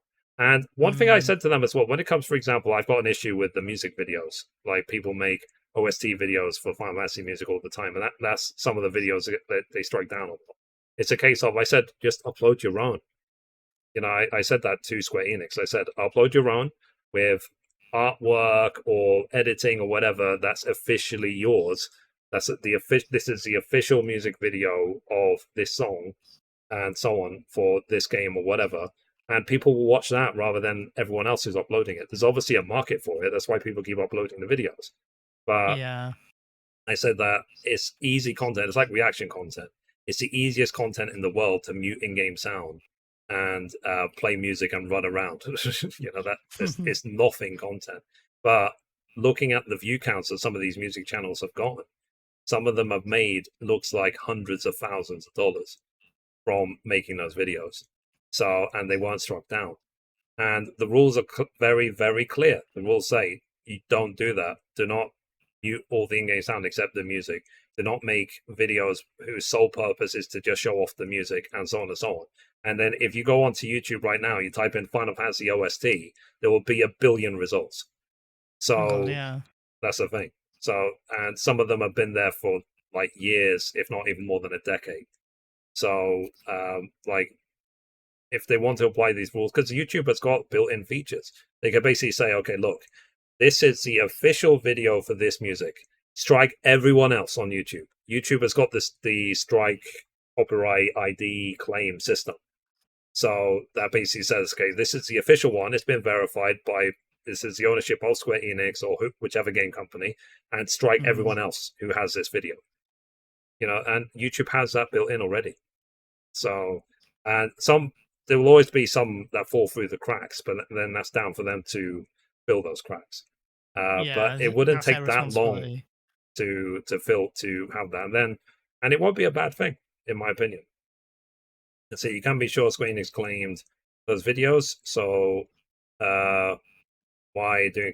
Well, no one said that they claimed those videos, because like in my case, I uploaded like 4 of those videos. I got strikes. Like if those channels got claimed, like there's no way those channels would exist, and there's no way that people will keep uploading videos to those channels. Like what would be the point? It's like let me upload all this video, do all this work and all this whatever, and make absolutely nothing from it. It doesn't make any sense. So like it would make the YouTubers doing it masochists. I'm sure they're making a lot of money from it. So yeah. Anyway, I better go because it's already past 7. Yeah, so no I need worries. to I'll think drop about out of dinner. chat so you can actually sign off stream. Yeah, but yeah, it's good to hang out, Neon, and Yeah, no problem. Thanks for having me. DM me anytime. Like I did want to talk to you about a few things anyway. Yeah, you can DM me as well if there's something you want to run by me or anything. Sure. And yeah, All so right. guys, hopefully I'll see you tomorrow, and then we'll play some more 14. So have a good one. Bye. Bye. Bye. Bye, chat. Bye.